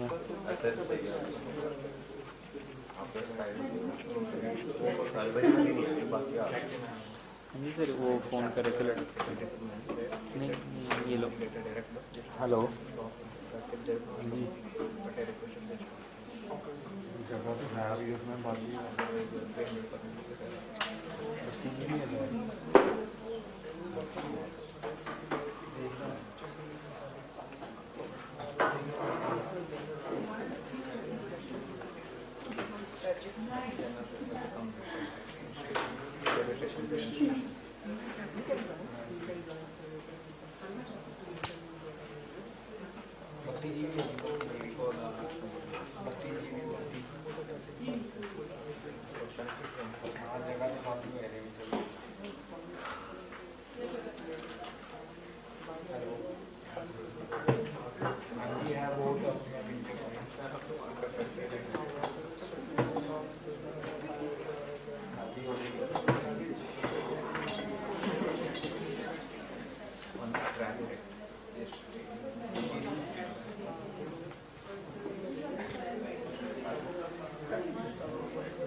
लेना।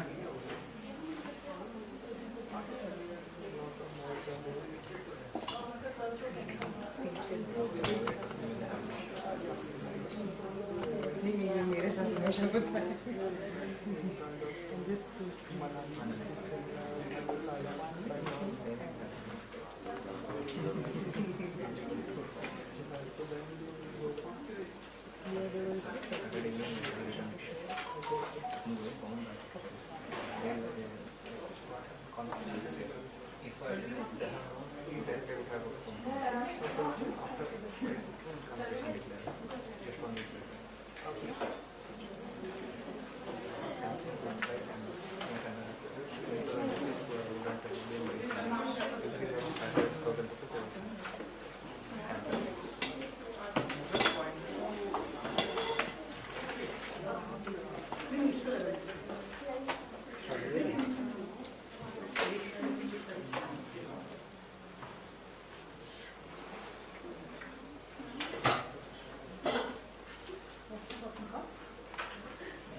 लाइव पे देखें लाइव है जो लिंक है क्या हुआ लाइव का लिंक है ना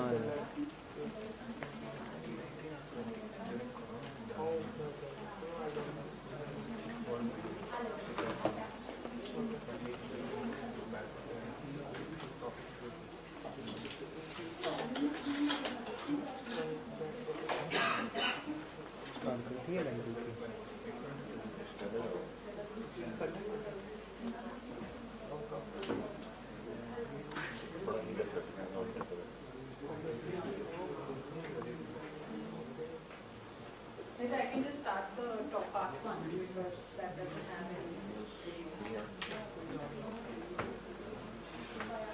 वीडियोस प्ले कब कर रहे हो Part 2 में.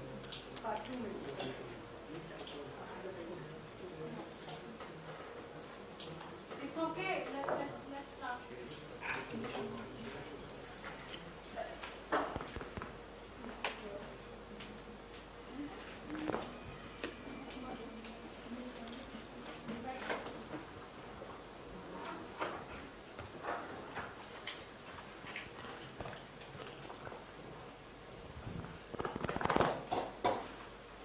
Am I audible?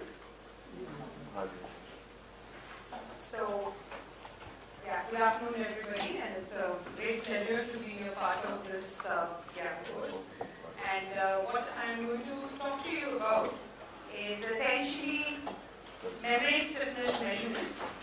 But there are several ways in which one can measure the mechanical property of membrane. And some of the techniques you see are kind of put up over here. This is something which is called as micropipette aspiration, where you actually use some kind of pressure to draw in membrane, let us say, which is here it's a vesicle, and you see the length to which it kind of enters the pipette. Here you have something which is called as cytometry, which is actually you fix a magnetic sphere over here, and then subject it to some kind of a field, and from the response you can figure out the membrane stiffness. And here, for instance, there is, which is a kind of extension node in the center. You can have a stretching of an erythrocyte, again from which membrane stiffness can be estimated. Now, what I'm going to concentrate is essentially what I'm going to tell you the basics of this, because I'm going to use this technique later to tell you how we can assess the membrane stiffness of human red blood cells. So the first thing I'm going to do is essentially give you the basics of optical tweezers.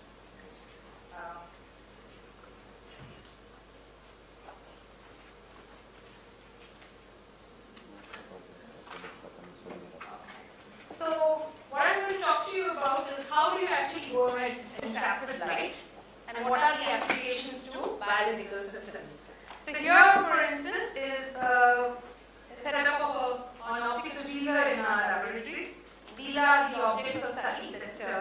you kind of concentrate on.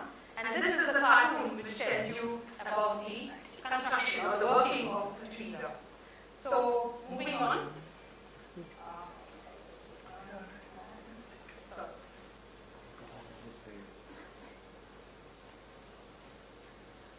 Now the first question that we need to perhaps answer is that why would you want to trap? Okay, so this is where I will start off from. And the answer to that is that, okay, you perhaps have an object of interest, all right? So it could be any of these things. So now let's move on and figure out what are the ways in which you could study. So let's imagine that you wanted to study the leopard, all right? There is one way you could go ahead and study it in its natural habitat, but then it means that you have to go to where the leopard is. And for this, you have to use a lot of other skills. For instance, you need to know how to read pug marks. You need to be sure that this is that of a leopard. So you need experts.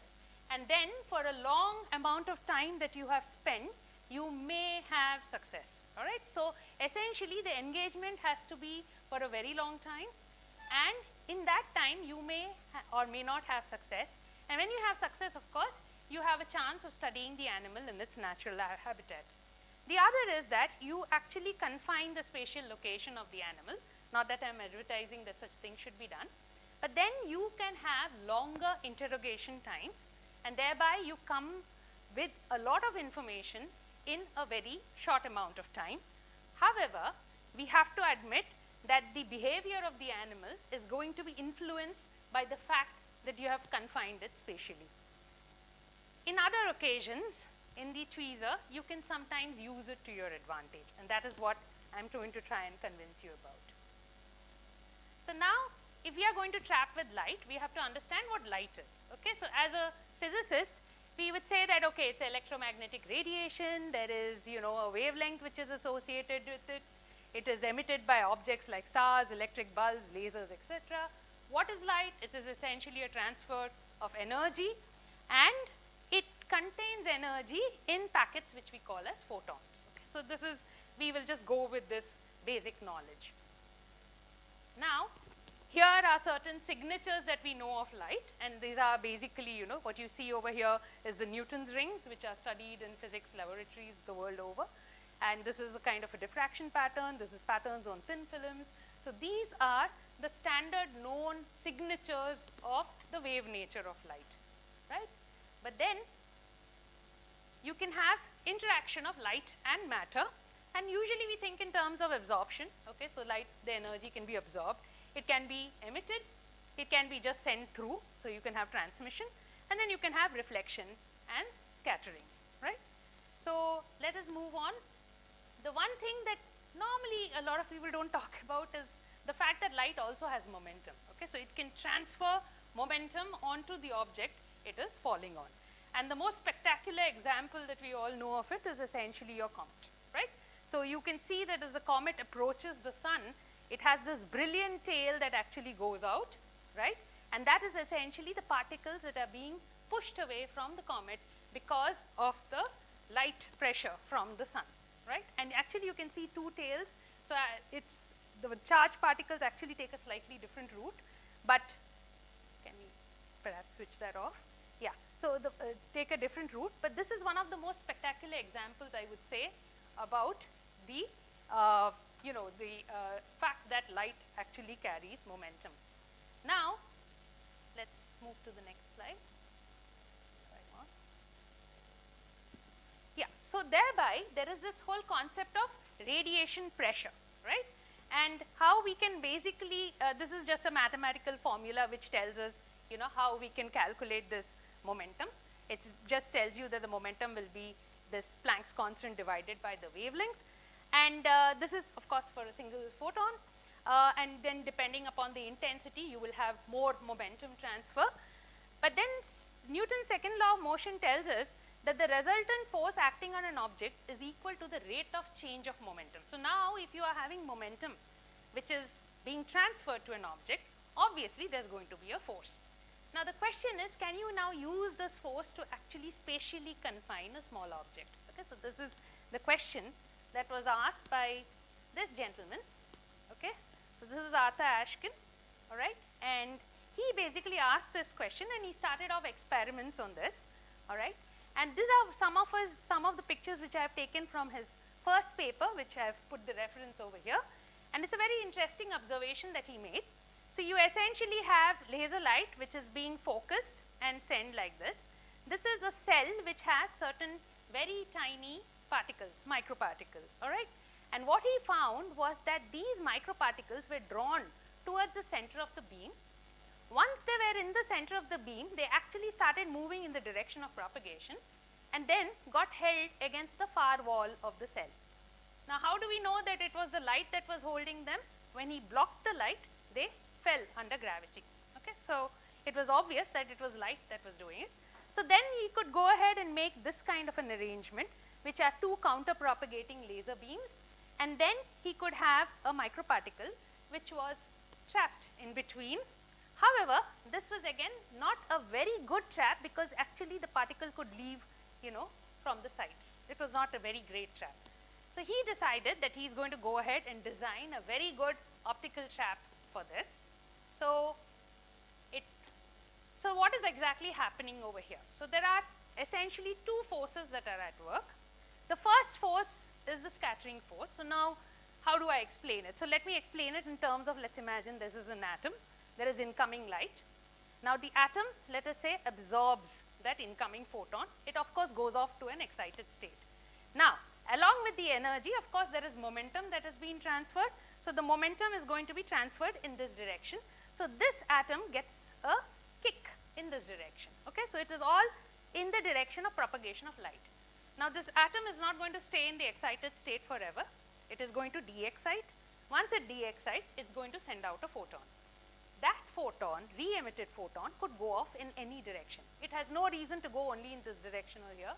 It can go out in any other direction. And so thereby, on time, if you average, you will find that the kicks which are coming from the emitted photons are going to be random, and thereby they are going to average out over time. But this, in the direction of the propagation, is going to be constant. So thereby, the atom is going to start moving in the direction of light. And this is, in fact, if you can transfer this to a microparticle, which is not the correct thing to do, but I'll explain how it works for a microparticle too. You can see that there is a reason for a small particle to move in the direction of light. Okay. Now, how about the other thing? All right. The other force, so let me just go to the next slide. Yeah. So this particular force, okay, can be basically put in like this. And here you can see there is something called as the time average Poynting vector, which is kind of depending on the amount of energy that is incident on the atom. And this is the scattering cross section. But now this is the scattering force. But let us understand what would happen to what we call as an electric dipole. So people who are not from physics, just a reminder that you must have studied this. But it's basically a dipole is nothing but the positive charge and negative charge being separated by a small distance.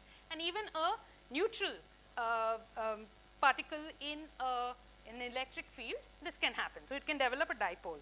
Now dipoles in uniform electric fields usually will just align. However, if they are in an electric field gradient, they are going to feel a force. So now the question is, do we have an electric field gradient also, which is operational over here?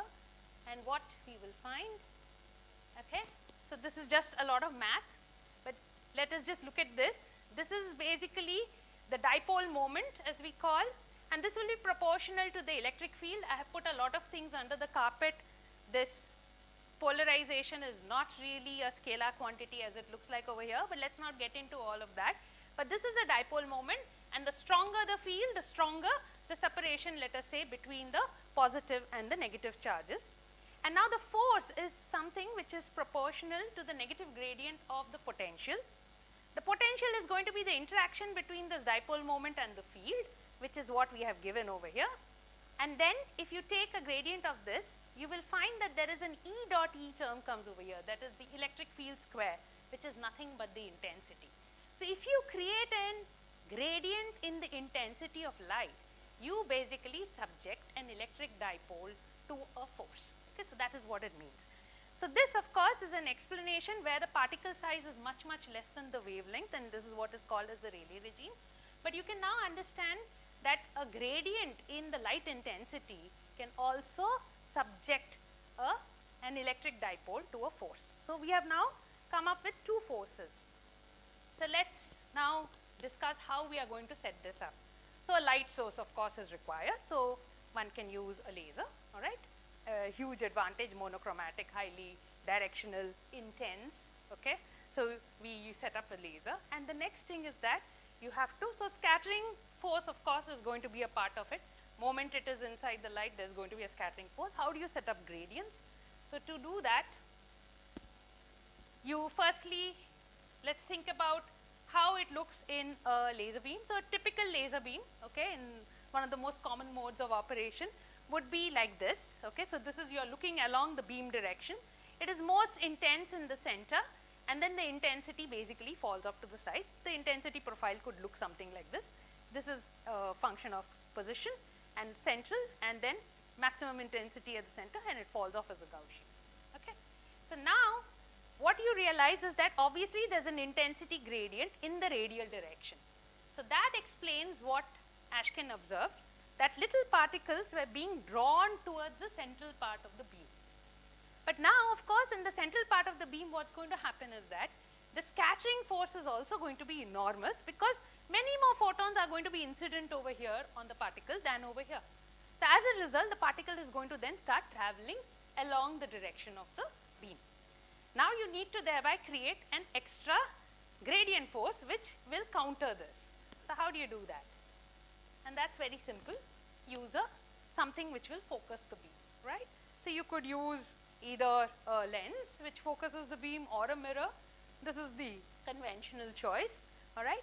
And then you end up, as you kind of, collect the light and you focus it, you end up creating a gradient, an intensity gradient, and thereby you could also create a force in the axial direction, in the direction of propagation of light. So let us move further. And to do this, what do? You use an objective or a lens system which has a high numerical aperture. What's a numerical aperture? It's nothing but the ratio between the focal length, okay, the distance over which the light focuses, and the aperture which is collecting the light, okay, the diameter of the aperture which is collecting the light. So obviously if this is an something like this, 1.2 or 1.4, what it essentially tells you that this focal length is going to be extremely short. It is going to be in fact shorter than the collection diameter, okay. So thereby you will have an extremely short length over which it is focused, and thereby you create extremely strong gradients. So now the question is, what does the force on the particle look like? So let's go on over here. All right. So this is, sorry, it's a bit grainy, this figure. So this is the axial axis, which is the line along which the beam is propagating. You can see the scattering force over here. The scattering force is of course going to be the most strong at the focal point, simply because intensity is largest, and thereby scattering events are the largest over here. And then this over here, the one in red, you see is the gradient force. Of course it changes direction, because over here it will be towards the focus. Once you are beyond the focus, it's again going to be towards the focus. So the direction has changed. So the total force is going to be essentially this green line, and you can see this is a point where you find there is no force acting on the particle. So that is the position where it is going to get stably trapped. Okay, so this is how you would end up trapping a small particle using light. Now the question is, okay, this is what I explained was with atoms and dipoles and so on and so forth. Well, how does it work when we talk about, in the ray optics regime, when your particle size is much, much larger than the wavelength? What you can explain in terms of the refraction? Yeah, yes. Okay. Yeah, sure. Yeah, sure. So do you want me to, is there some doubt which you, all right. So okay, fine. I will try my best to go as slow, and if I am fast again, kindly ask me to slow down. All right. So the previous slide, of course, sure. Okay, yeah. So let me just explain. So what you have over here on the y-axis is essentially the magnitude of the force which is being felt by the particle. Okay. So I hope everybody is with me. And here, this is basically the distance along the direction in which the beam is propagating. Okay? So this is the point where the focus is. Okay, this is the focal point. And here, of course, since you have focused it, the intensity of the light is going to be maximum over here. Everybody with me still? Yeah? So now what is going to happen, since the intensity is maximum over here, the scattering force, okay, is also going to be the strongest at this particular position. And that is represented by the blue line. As you move away from the focal point, what is going to happen? The scattering force is also going to come down in magnitude. All right. That is the first force. The second force over here, the one which is in red, is essentially your gradient force. Now the gradient force is always directed towards the focal point. All right. So it is basically what I wanted you to note is that if it is positive over here, if this part of the axis is positive, y-axis is positive, this part is negative. So what you have to understand is that this gradient force is always directed towards the focal point. Total force is going to be an addition of this red line over here and the blue line. So this sum is being shown in this green line. Okay? And what happens is that, see over here, at this point you can see the red is negative, the blue is positive, and they together add up to make a 0 point. Now a 0 point would mean this is a position where there is no force acting on the particle. So the particle can remain stably trapped over there. That is all I meant. Okay? So can I move on to the next slide? Right. So this is now how I would explain the situation for, let us say, a much larger particle. Okay, so this is, let's say, a large particle. Now please note the depth of the color, okay, how dark it is shows you how intense it is. So obviously it's very low intensities over here, here the intensity is extremely high. Okay? So now let us imagine there is a particle which is sitting a little off the center. Now what is going to happen, there is going to be, so the first thing I should mention to you of course over here is that the refractive index of this is higher than that of the surroundings. Okay, so it will only trap under such conditions. So what is going to happen, let us imagine that light from, which is falling on this half of the bead is much more intense than what is falling on this half of the bead. Simply because this is the more intense region, this is on the other hand the less intense region. Now this light is going to fall on it and get refracted in this particular way and move out. So what is happening is that the light would have, if the bead had not been there, it would have obviously gone off like this, right? However, it is now moving out like this, so there is a momentum change which is associated with changing the light direction from this to this. And this is the momentum change. There is going to be a recoil which is going to act like this. So this is the arrow on this particular bead. Now, the same thing is going to happen on the other side. However, it is less intense, and thereby the momentum change that happens in this direction is going to be much smaller than what is happening in this direction. The bead is also going to suffer a recoil from this, and that is essentially shown by this. Okay, so it is opposite to this particular arrow. Now, if I could resolve this, this is what physicists would do or mathematicians would do. You find that the force is more strong, is acting on the bead finally towards the more intense regions.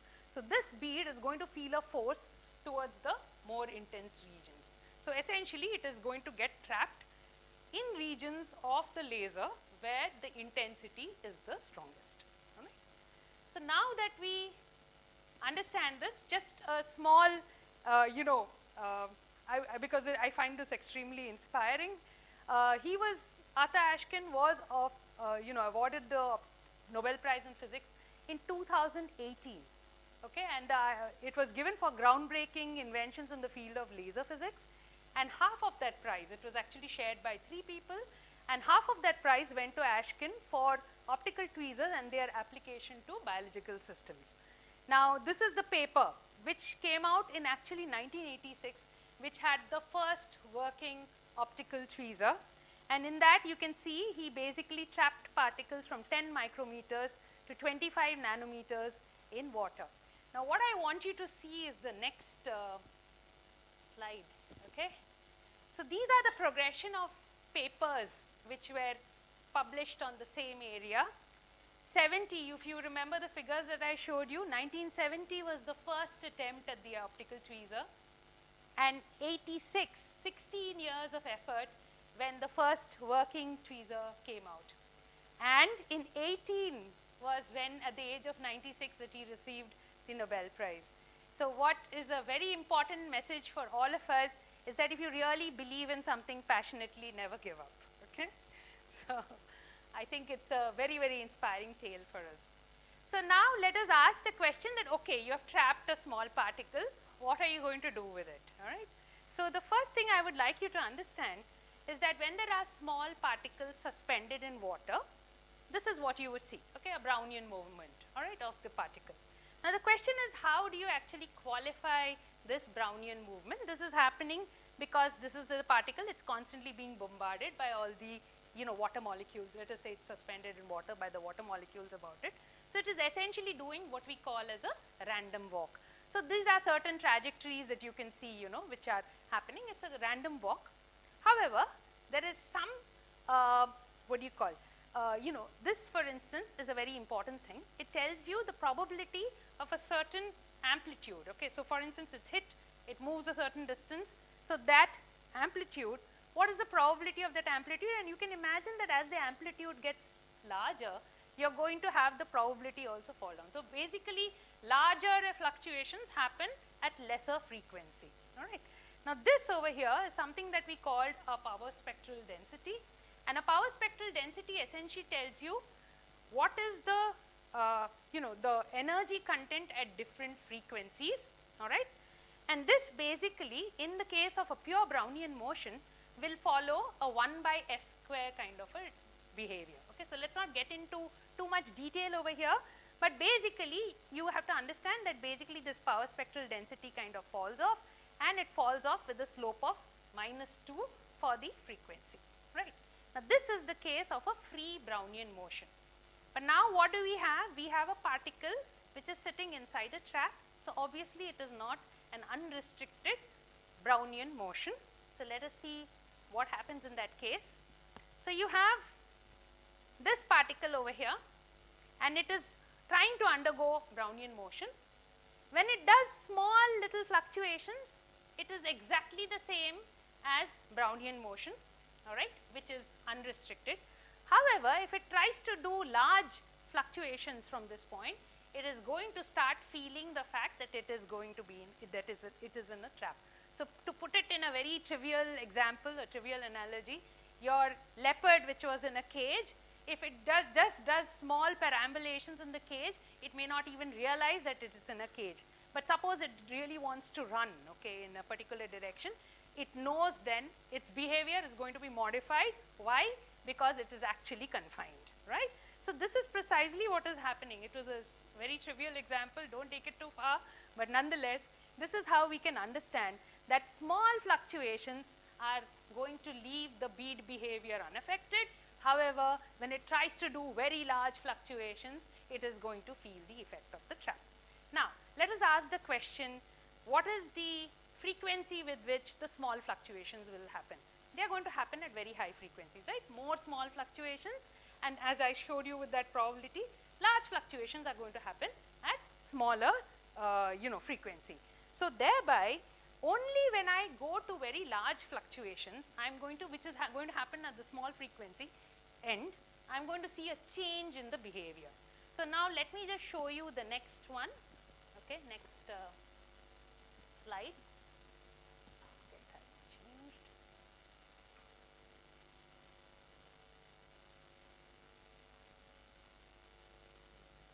Okay. So this is the same power spectral density which I showed you, and if you saw it beyond, you know, at the high frequency range, you would say, hey, it's still a 1 by f square kind of a fall off, okay. So this is not any different from the free Brownian motion.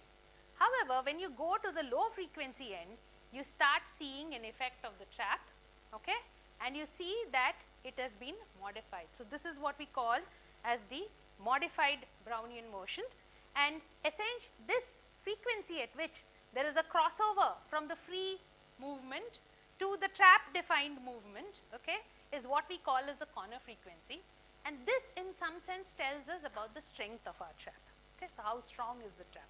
Okay, so it's a way of characterizing our trap. So instead of a 1 by f square kind of a free fall off, you actually have a fall off which is like this, 1 by f square plus this corner frequency square, and this corner frequency for us is a measure of our trap strength. Okay, so now move. Sorry. So, okay, so this is, so the power spectral density as we see is that any kind of dynamics that you see, you will try to see what is the energy content at various frequencies. So now in our case, what do we have? The energies are associated with fluctuations, right? So the smaller fluctuations actually will happen with very high frequency. So they are actually sitting at some end like this, and the larger fluctuations are going to happen at smaller frequencies, okay? So what is happening in the case of free Brownian diffusion, you will see the straight line just continue, okay? However, here what is happening, larger fluctuations are being stopped by the trap. So you see essentially a modification, okay? Instead of continuing like this, what has happened? The curve is actually, the experimental curve is actually turned off like this. So basically, this frequency which you have over here, somewhere roughly over here, actually you would fit it to this kind of a formula. This frequency over here signifies the change from free Brownian motion to trap Brownian motion, and it's a measure of your trap strength, okay? So this Fc over here, which we say, with other factors of course, but it is an estimate of your trap strength. Is that okay? Alright. So let's move on now.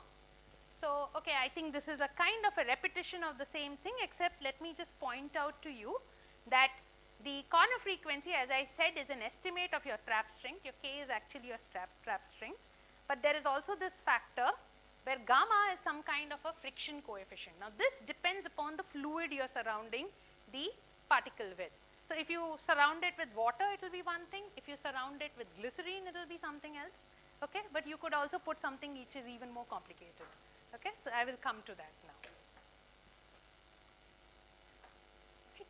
So let us imagine now you have put in a particle which you understand very well. So very often you just go, you know, commercially you can get beads which are made out of plastic, so polystyrene beads which have a fixed diameter, they come well characterized. So essentially you know that this gamma which I showed you in the earlier slide would have a factor like this, 6 pi eta r, r being the radius of that sphere, and this eta which I am showing over here is essentially to do with the viscosity of the fluid around it, alright. So now if you know the R, then you could basically, you know, if you know both the R and you know that you are putting it in water, so you know the viscosity, you can essentially, and you have measured the corner frequency, you can get a gauge of the trap stiffness. Okay, so now your trap is well characterized. Once your trap is well characterized, you can perhaps go and study other things. So now, if your trap is characterized, all right, so you know the K, you know the bead that you are using, what you can now start doing is changing the fluid around it, all right, and start studying the suspension fluid which is around your trap particle. So let me just show you what you could do. Okay, I think I missed a slide. So basically this is where it becomes very interesting to people who study soft matter, because we know that it's not a simple liquid, all right, and depending on the shear rate, so this is what I have put in the next slide. So some examples are given over here. I will not spend too much time. So this is a strict classification of a, you know, Hookean solid, which has a wonderful stress-strain relation. This is a Newtonian fluid, which has a constant viscosity no matter what the shear rate. But then you have a whole bunch of materials, especially most of our day-to-day materials, which actually have a viscosity which depends upon the shear rate. Okay, so you could have shear thinning, shear thickening liquids, and all such materials you could actually study in what sometimes is called as microrheology in an optical tweezer. Okay, so let me not get into all of this. What I've just tried to say, the soft materials are complicated and living materials, okay, are perhaps the most complicated simply because they are self-assembled, they are out of equilibrium. Just to maintain being the way they are, they need to consume energy, okay. So from a physicist's point of view, living materials are very complicated, and trying to understand them is indeed a very big challenge. So here I've given an example of what kind of suspensions you could have. So for instance, in our lab in Bangalore University, people have actually studied active suspensions, which is essentially a bacterial suspension, which are highly complicated material to study. And then there has been also studies on regenerated silk fibroin. This is some certain scanning electron micrographs which I am showing. And also there have been studies which have been done on ferrofluids, which are suspension of nano-sized magnetic particles in a liquid, and they also have very, very interesting behavior. But we will go on a bit further because I wanted to tell you about biological applications. So see, these are certain kinds of applications which I have picked up from other papers. So this is from essentially these people. And here everything is being done, as you notice, it's being done with a single trapped bead. Now what has been done over here is that they have taken a DNA strand, all right, and these are essentially the nucleosomes. And I think there are a lot of biology people over here, so far be it from me to kind of explain to you what a nucleosome is. But for us physicists, nucleosomes are essentially about 150 base pairs of DNA wrapped around some 8 proteins which are called as histones, if I'm not. So it's kind of a unit, and essentially they arrange themselves in this particular way.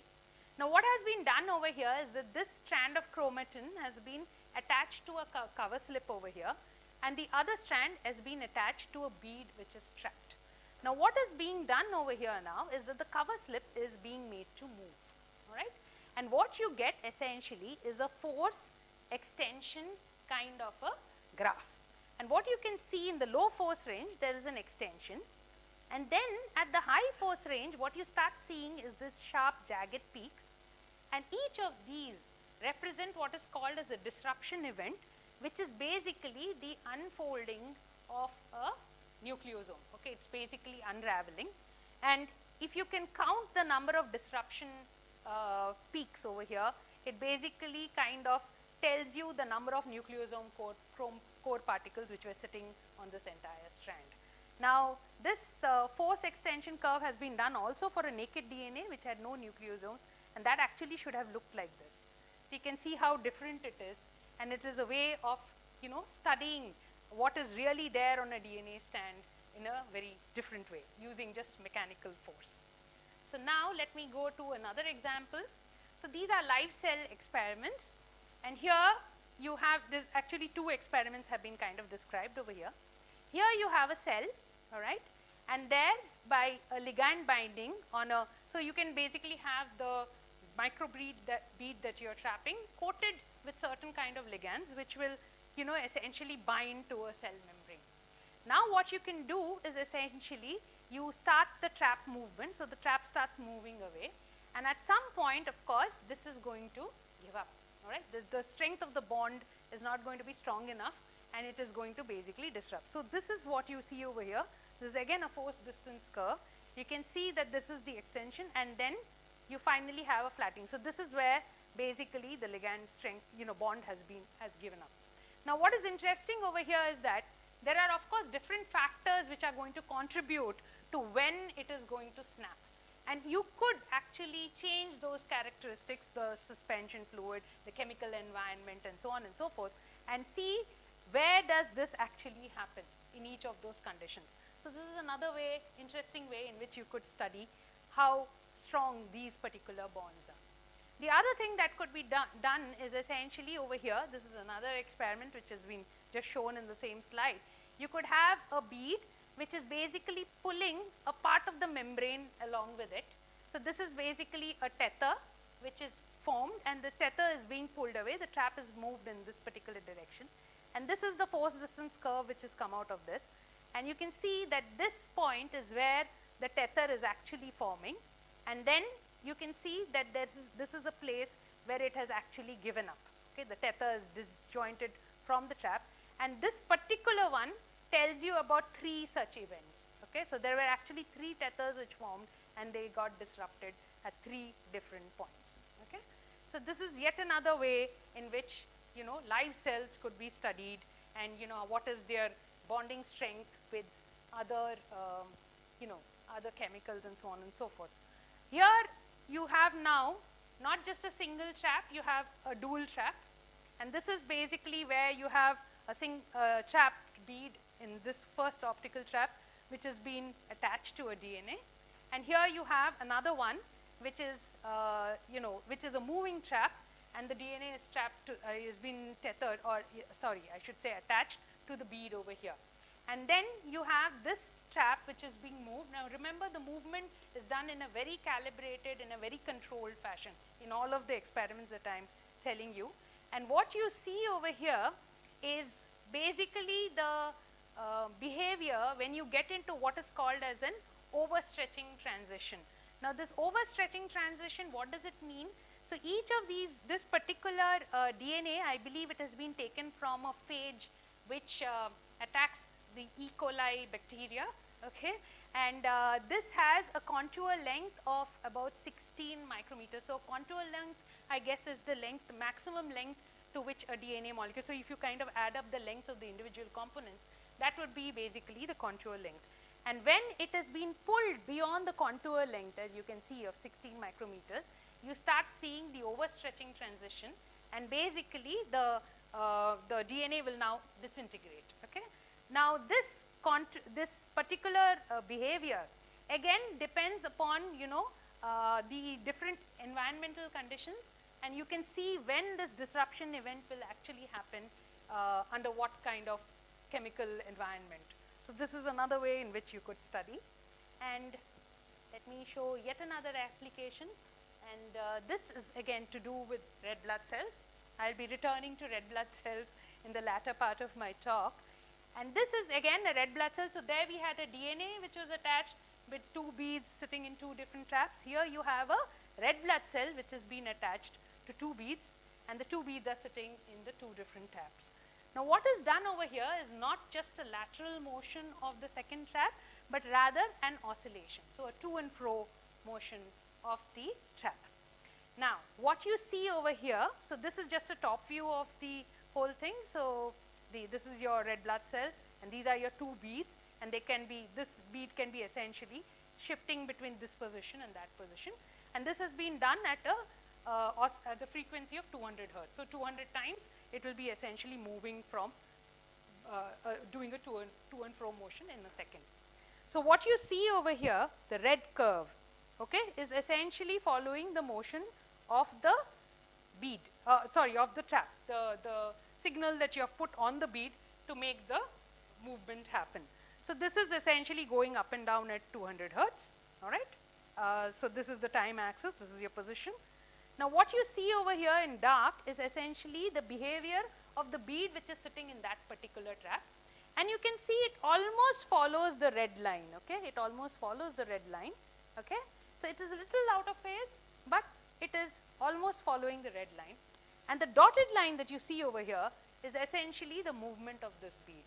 Now why is the dotted line not moving in the same phase as the signal or the first bead? Simply because the movement that it has to feel has to be now transmitted through the red blood cell, and thereby the mechanical properties of the red blood cell, how elastic is it, is there some information being lost, the mechanical motion information being lost by the time it comes to this bead, it all comes into play, and thereby you see a phase lag, the amplitude is much smaller. So hidden in this particular information, in this particular curve, is the information about the viscoelastic behavior of the red blood cell. So this is again something you could do with an optical tweezer to figure out about the mechanical properties of, let's say, a human red blood cell, right? So with this, I think you can, of course, go to more complicated, the trapped object could be even more complicated. It need not be a sphere. So for instance, there are experiments that people have done with trapping, let's say, more than one sphere in an optical trap, or working with something like this. Professor Pomorsky showed us the echinocytes in the morning. So you could take some such thing, and then instead of on your power spectral density, you would also have these peaks which would be riding on top, okay, because this goes into some kind of a rotatory motion inside the optical tweezer. and there is interesting information to be got out of such kind of signals. So yeah, so let us just see whether this works, this particular video. I'm not sure it will, but let me give it a go. This is an avian red blood cell, okay, in an optical tweezer. Now the avian red blood cell, I should have shown this perhaps after the red blood cell behavior. You can see the dynamics. It actually does a dual flip. So Chetna, who's with us, she has actually done a lot of work on this particular motion of the chicken red blood cell. And if any of you are interested, I'm sure you can talk to her. And they really have fascinating dynamics. Now the dynamics of the red blood cell, the human red blood cell, is not as interesting as this one, but more easy to understand from a physicist's point of view. And what we will be doing in the second part of the talk is at least to understand how we can get membrane stiffness information from that kind of a dynamics in the optical tweezer. So do we take a break now, or? Okay. And then I come back after this. Thank you.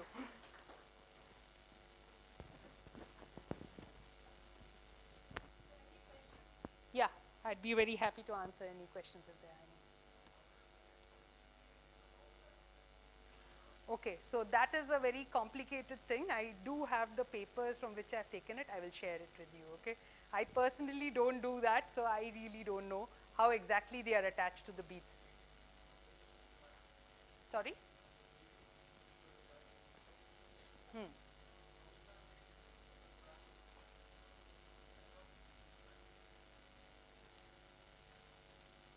The bead is, okay, so are you asking about the mechanism by which it is being trapped? So the point is that the beads are, these are like plastic beads or polystyrene beads or sometimes even silica beads. They are like, commercially manufactured, and they can come to you with different kinds of coatings, okay? So you can ask the, the manufacturer to give it to you with a particular kind of coating, and that coating will depend upon what particular application you want it for. So for instance, if you want it to attach to a DNA, you will ask for a particular kind of coating which will help you attach the DNA to that. Now, if you ask me the question as to how do I prevent it from attaching with more than one DNA, or how is it, so this, what you have seen is an extremely simplified picture. So for instance, that picture which I showed you about the cell membrane tether being drawn, actually the cartoon showed only a single tether being drawn. But when you saw the force extension curve, what you see is that there are actually more than, there are 3 disruption events, right? There are 3 points in which, so actually 3 tethers had been joined. So such things are bound to happen. You will not be able to ensure only a single DNA joining, but then you will have to do multiple analysis of your work and then see whether you can figure out which one was a single event and do the entire analysis on basis of that. Okay? I think that is how it normally works. It will not work as simply as been shown in the cartoon. But I don't know whether I have answered your question. Okay, the beads need to be transparent, yes. And as I told you, the refractive index of the bead has to be higher than the surroundings. Otherwise, the refraction will not work the way I showed it to you. That is definitely required, which is why you can use, polystyrene or silica if you are suspending it in water. Sorry? Absolutely, absolutely. In fact, what I will show you, so for instance, this last video that you saw, it is actually the chicken red blood cell which has been trapped in the bead, okay, in the optical trap. And what I will show you after this is what happens when you actually trap human red blood cells, okay. So definitely you can trap vesicles, yeah.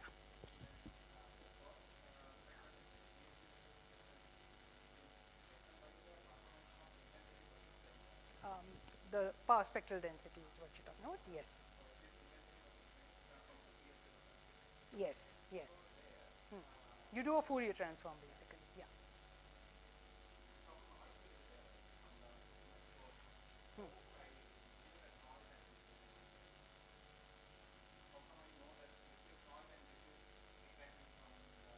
Okay, so the point is, the question that you can ask is that, what kind of noise am I likely to get? So the thing is that, of course, you'll have to, make sure that all your equipment is very well grounded, okay, for one, because electrical noise can be anything that is at 50 hertz, you better ignore because that's coming from your AC. These experiments are all done on vibration isolation tables, so thereby you wouldn't have that kind of vibration. Apart from that, I don't think we do anything more special, okay, to get rid of the noise. So this is what I kind of recall. We don't do anything further. Yeah, that's the yeah. Please go on. Okay. So do you want me to f square plus fc square? Yeah. Yeah. So I'll just get back to this line.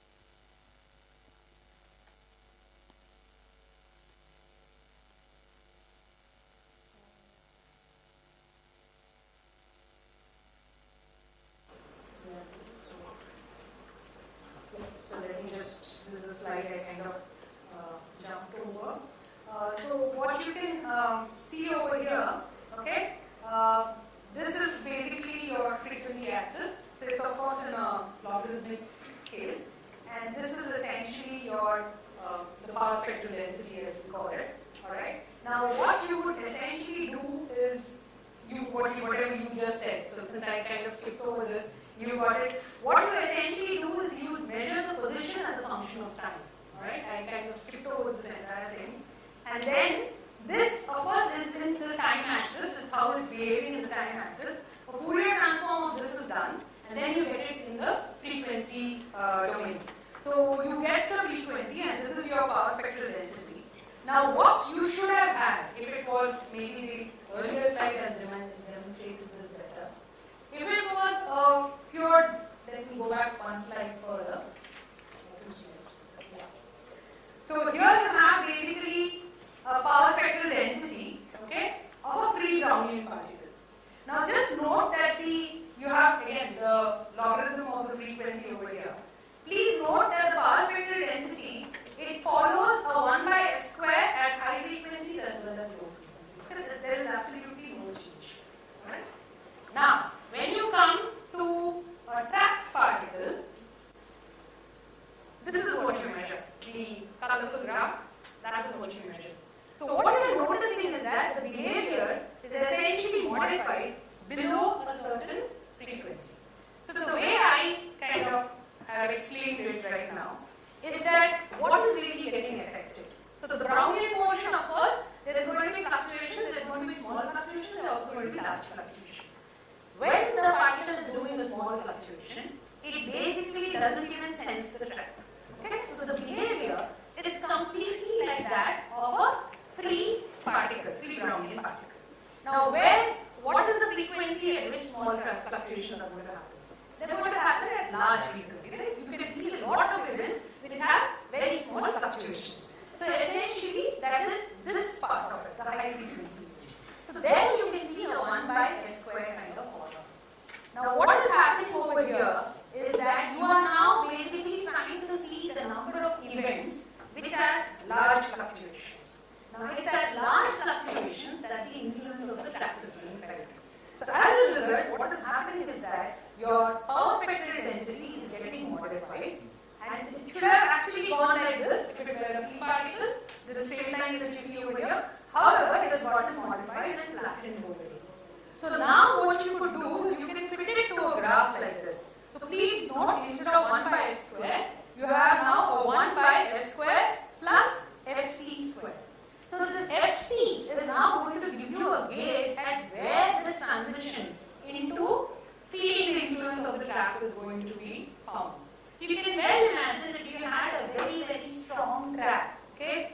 Even small fluctuations may start getting confined, right? So this is going to move further away. So which means it will give you a larger value of fc. So that's why I say the fc is a measure of the strength of the trap surface. Okay? So, yeah. So that is this. Any other questions? Yeah. So now during the tubing experiment, so there is a point where the forces are in equilibrium. So that's right. the point where Okay. So basically what you're doing is that you're trapping the bead. Okay. So yeah, your forces are in equilibrium. Now what you're doing is that, now with this bead, what you can do is that you can apply very controlled, measured forces on other things. So what you're doing is that with this bead and the chemical, way you've modified its surface, you're able to make it attach to a cell and pull a tether. So how are you pulling the tether?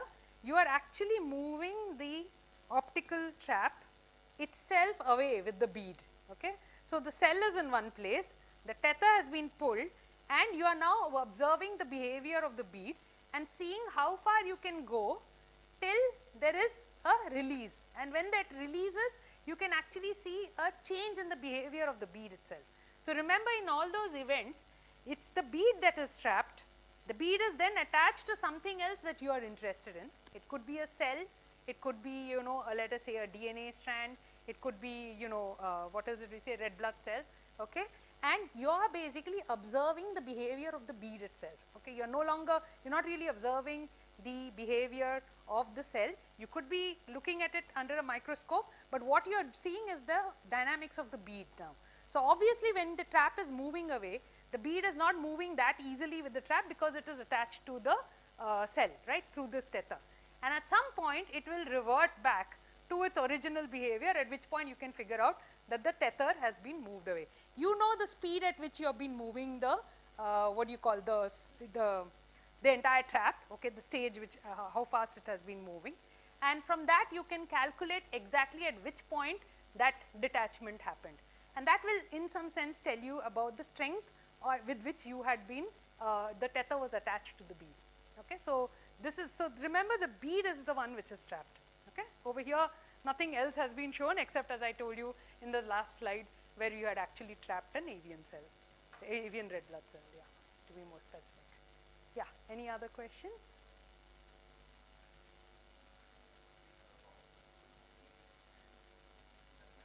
Mm-hmm.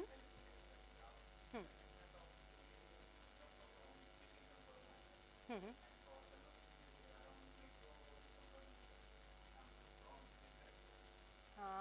So just 1 second, let me just get to the particular.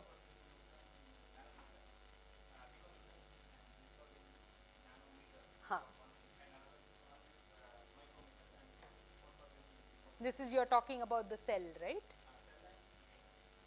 Yeah, so this is, yeah, the cells, it's always in piconewtons, and this one you're talking about, it's in piconewtons, and that is in micrometers, yeah. Cell, actually it was the frequency which we were looking at. This one, right? Another one. Okay. So this is of course micrometers and piconewtons. Let me see which one you're talking about. Nanometers, I don't think so. Yeah, okay, this is the extension, but please note it's in thousands of nanometers, which makes it in micrometers, okay? Yeah, so it is still micrometers, I would say. I really wouldn't, I think it's, yeah, so it is like 0.8 kind of micrometer or so, it's still in hundreds of nanometers. Yeah, so it is kind of still happening at less than a micrometer, but not that much less than a micrometer. Yeah, so I think it is wrong to say nanometers, but it's what you have to understand is the resolution.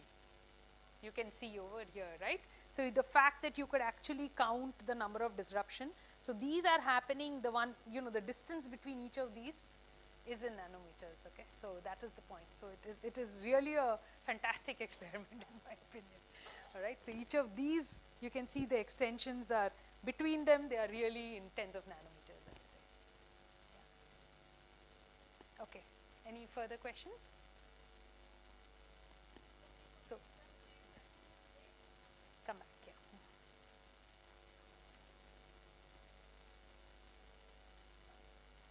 So let me escape.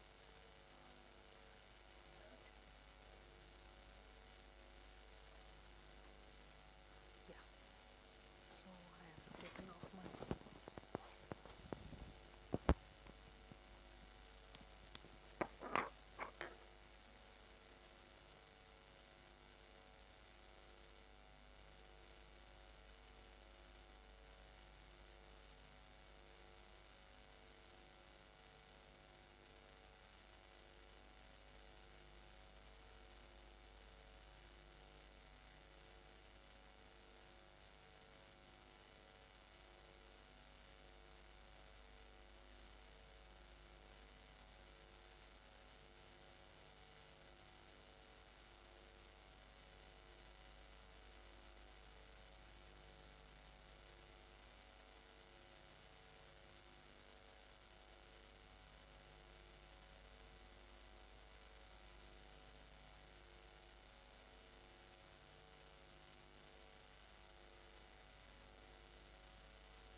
This is the second part of the talk. After this, we have a tea break.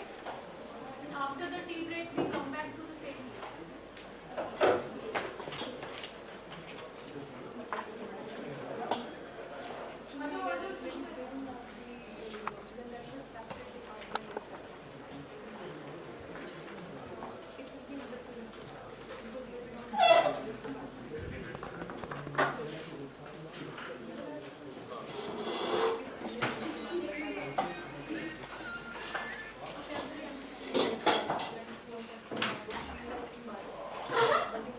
Okay, should we start? So, welcome back. I guess that was a welcome break, I think. So, just moving on to how we exactly use optical tweezers to assess human red blood cell membrane stiffness. So now, before I move on, I would like to first tell you a little bit about the human red blood cell, just you know, a small recap, let me say, because I think most of you are probably pretty familiar, and Professor Pomorsky in the morning did give us a lot of insight about the human red blood cell. But we all know that its primary function is to transport oxygen to every part of the human body, all right? And the other interesting fact about it, it's probably the most abundant red blood, cell in the human body. In fact, 1/4 of the total number of cells of the human body are red blood cells. So at any given time, there are about 20 to 30 trillion red blood cells in the adult human body. Now, the shape of the red blood cell, the diameter is about between, let's say, 6.2 to 8.2 micrometers, and the thickness actually varies. There is a thicker region towards the edges, which we sometimes, we call the rim region, and then there is this biconcave, so there's this depressed part, which we call as the dimple region, and at the center of the dimple region, I think the thickness goes down to about a micrometer, right? And moving on, so this is again, I think a lot of insight was given today morning, but nonetheless, let me just tell you what is really there in the cell membrane, okay? Now, the cell membrane, it has this lipid bilayer, and this is the example which Professor Pomorsky told us about an asymmetric lipid bilayer. So, essentially you have an outer monolayer which has PC and SM, which we kind of heard of, oops, sorry about that, which we heard of in the morning, and the inner monolayer has essentially PE, PI and PS, and out of which PS was told to us was a charged lipid molecule, and it's never really seen in the outer layers, and when it is actually exposed is when the macrophages basically pick it off from the red blood stream. Now, along with this lipid bilayer, what is there in the red blood cell which also helps it maintain its shape is essentially this kind of a cytoskeleton, and it is made out of this spectrin proteins, and it forms a kind of a triangular network. Now, for all the purposes of this talk, what I am going to describe to you, we really don't distinguish between the lipid bilayer and the supporting cytoskeleton. We treat it as a whole, and the entire membrane stiffness that I am going to be talking about is essentially for the entire structure, both the cytoskeleton as well as the lipid bilayer and all the, the proteins which are sitting there, transmembrane proteins which are sitting there, everything as a whole. Okay, so we don't, as it was said in the second talk today, this is coarse graining. Okay, so I'm going to do some kind of coarse graining over here. Now, so what do we know about the red blood cell? So the nice thing is, I mean, as from a physicist's point of view, okay, they are kind of less complicated. Why? Because they are anucleate. There's no nucleus inside it. And of course, lack of a nucleus implies that there is no DNA, right? Which means that red blood cells definitely have a birth and a death process because they cannot do a cell division, correct? So the birth process is basically something which is called as erythropoiesis. It happens in the red bone marrow of large bones, and it actually is formed with a nucleus, and during the process of erythropoiesis, the nucleus is actually expelled, and the region is where it is expelled is basically where you get the dimple region, all right? And it also doesn't have other cellular organs such as mitochondria, Golgi apparatus, endoplasmic reticulum. And it also implies that not containing mitochondria, it cannot really use up any of the oxygen that it is transporting. Okay? So this is certain interesting facts about the red blood cell. Now the point is, what did I say? I said that they transport oxygen. We all know it transports oxygen to all parts of the human body. Now they are transporting it through these blood vessels. Now the blood vessels in the human body can range from a few centimeters in diameter. I mean, like let's say a couple of 2 to 3 centimeters, I think, in diameter, down to about 5 micrometers, right? And the transport is something like this, a very, very simplified way which I am showing it. So it leaves the heart and the aorta, and then of course you go through arteries, arterioles, and finally you go through the capillary bed. So every red blood cell which is actually leaving the heart is finally entering the capillary bed, where it is encountering blood vessels which are about 5 micrometers, and I believe in the eye there are even blood vessels which are 3 micrometers across. And then it finally, again, these join back and go into larger blood vessels. Now what is the implication? If you remember, I told you that the diameter of the red blood cell was about close to 8 micrometers, let us say.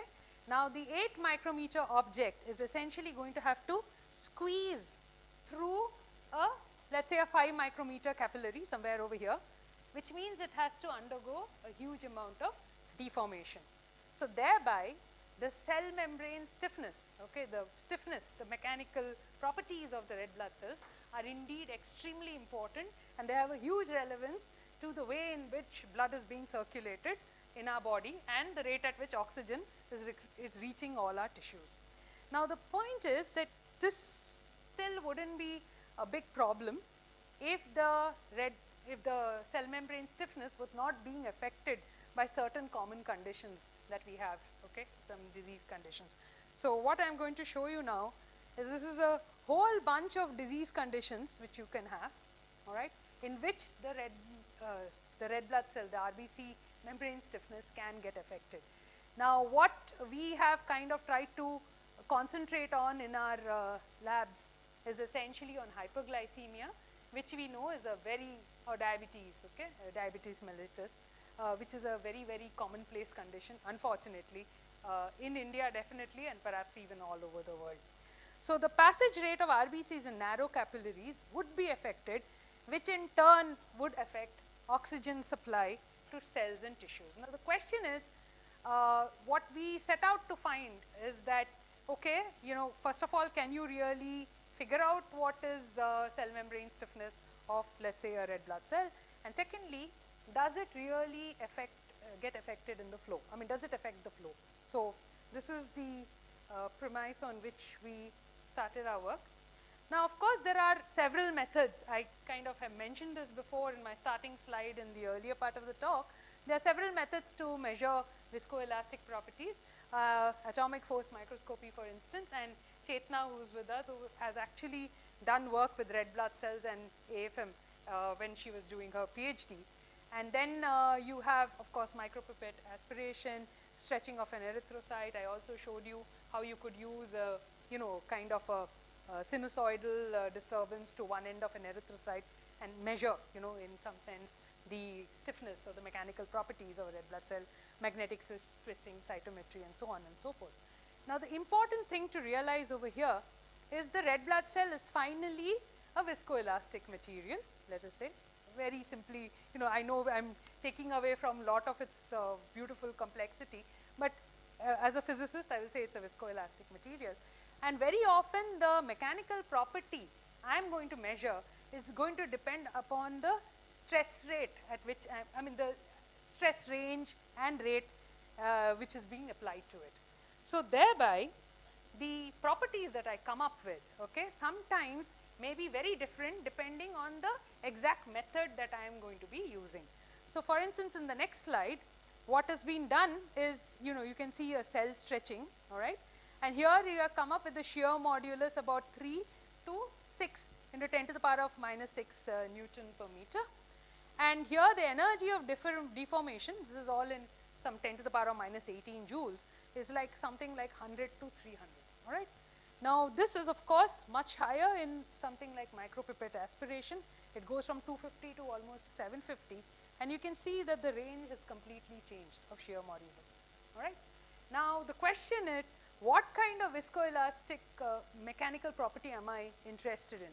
I am interested in putting forces on the red blood cell which it is going to see inside the human body while in circulation, because that is what is really relevant to us, because that is what is going to affect the passage rate of the red blood cells and the rate at which oxygen is going to reach the tissues.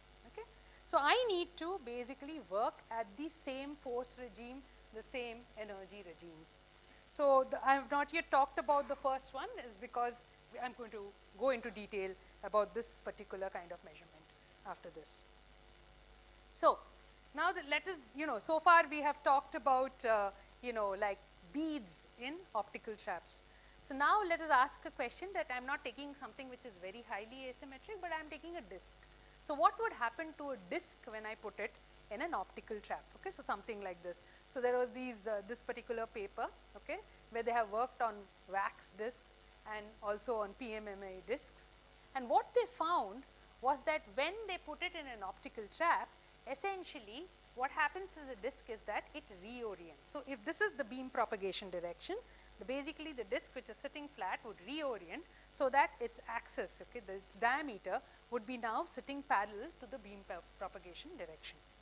So the question is, okay, I mean, one of the closest approximations to a red blood cell would be a disc, right? So would the red blood cell behave in exactly the same way in an optical tweezer? So this is basically, so human red blood cell plus an optical tweezer, okay, and let us see now what really happens. So this is essentially a series of photographs. They have been taken, I think, about 30 milliseconds apart. I forget the exact number, all right. Now these, as you can see, it starts off like this, flat, and then you can see that the final position is like this. So the question is that, is it like those completely rigid wax discs actually doing a reorientation, or is it folding? Because there were some papers, okay, some research work which claimed that it was folding. So now what I'm going to do in the next slide is essentially going to play for you a video of this particular, so you just watch what happens, you can see what happens. So it did look to us like that it was a reorientation. I'll just play it once again, it's a very short video. So you can see this is what the final orientation is. Now, when looking at the final orientation and the fact that it is extremely quick while it is, reorienting like this, people had doubts whether it was actually reorienting. So what I'm going to show over here is essentially the red blood cell has already reoriented, and now what is being done is that the laser is being blocked. So now of course the trap is gone. The moment you block the laser, the trap. So the red blood cell should actually go back to this position, or if it has folded, it should unfold, right? And this is going to be a little slower, so maybe we can observe it better. So let's have a look at this. So you can see this, the laser is right now on, then it goes off, and you can see it seems like it is not unfolding, rather it is going back, so this is not a thing of unfolding, but rather going back to the original flat orientation. But then, yeah, so now the laser has been switched back on, and of course it's a very quick process. Now the thing is that we had a tough time convincing the people who we send it to. They didn't believe that it was reorienting, and the only way to convince them was to, when it was in this position, to, so this is a top view that you're seeing, right? I mean, you're looking from here, and it looks like this kind of an orientation. So the only way to convince them was to also look at it from the side. So this is precisely what has been done over here. So this is your optical tweezer, as you can see over here, all right? This is your tweezer, this is the sample plane, and this is your trapping objective, and this is your laser which is coming in, the trapping laser which is coming in. So along with that, another objective which was placed over here, and you could do a side view, all right, of this. And this is your side view, And of course, we didn't have such a fantastic magnification. This was at 100x magnification. This was much lower, but you can nonetheless make out that you can see the, oops, sorry.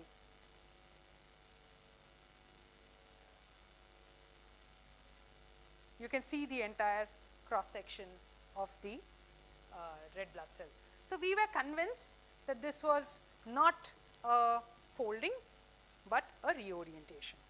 Okay, so now that you have, I'm hopefully everybody here is also convinced that it is a reorientation. It's a biased view, of course. It's me speaking, but nonetheless, what can one do with it?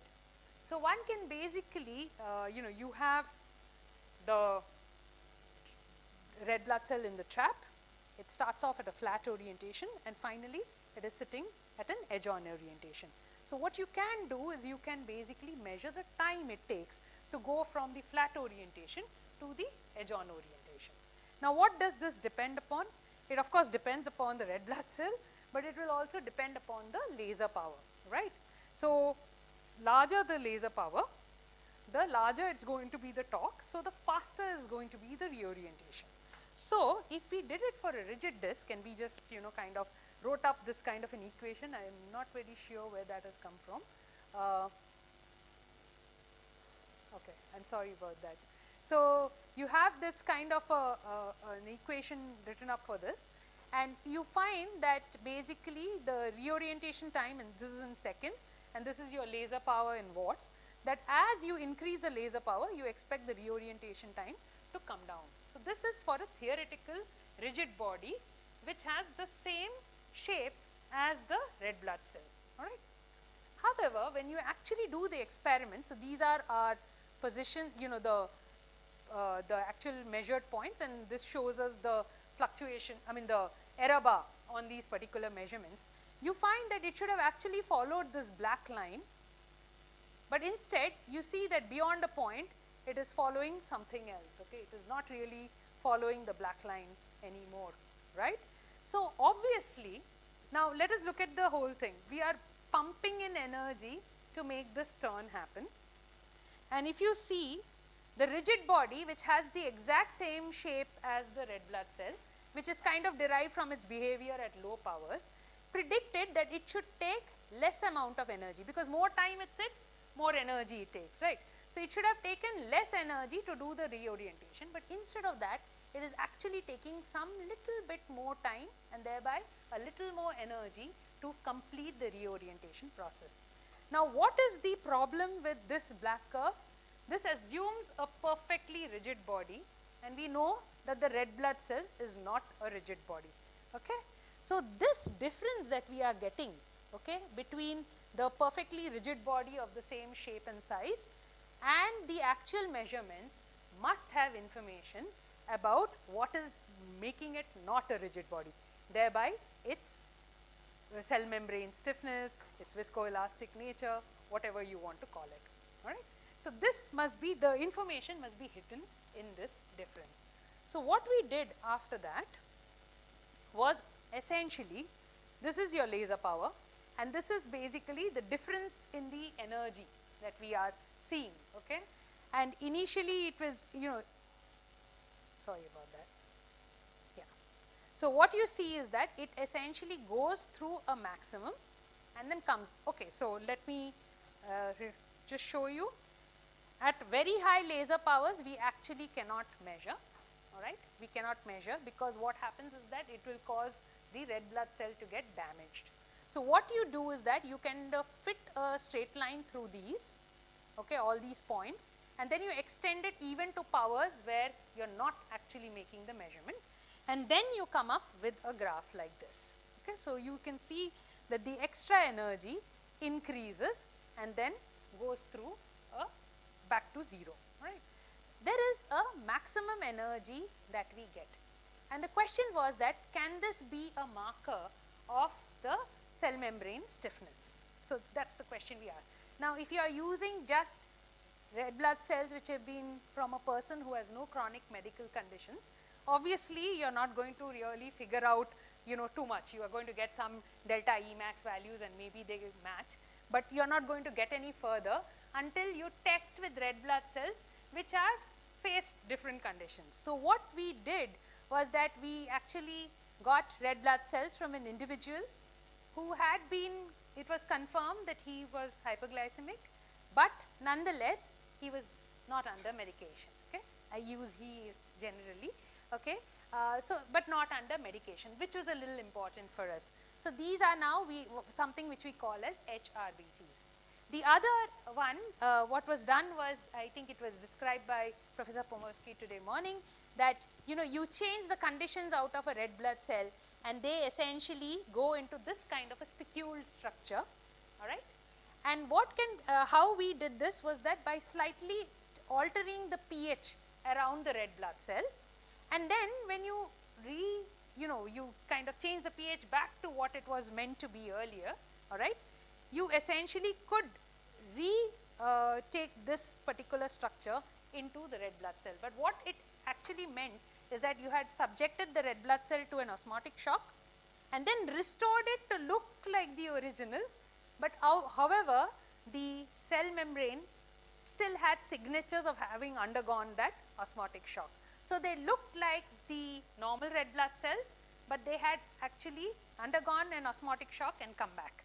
So these are what we call as restored red blood cells, so RRBCs.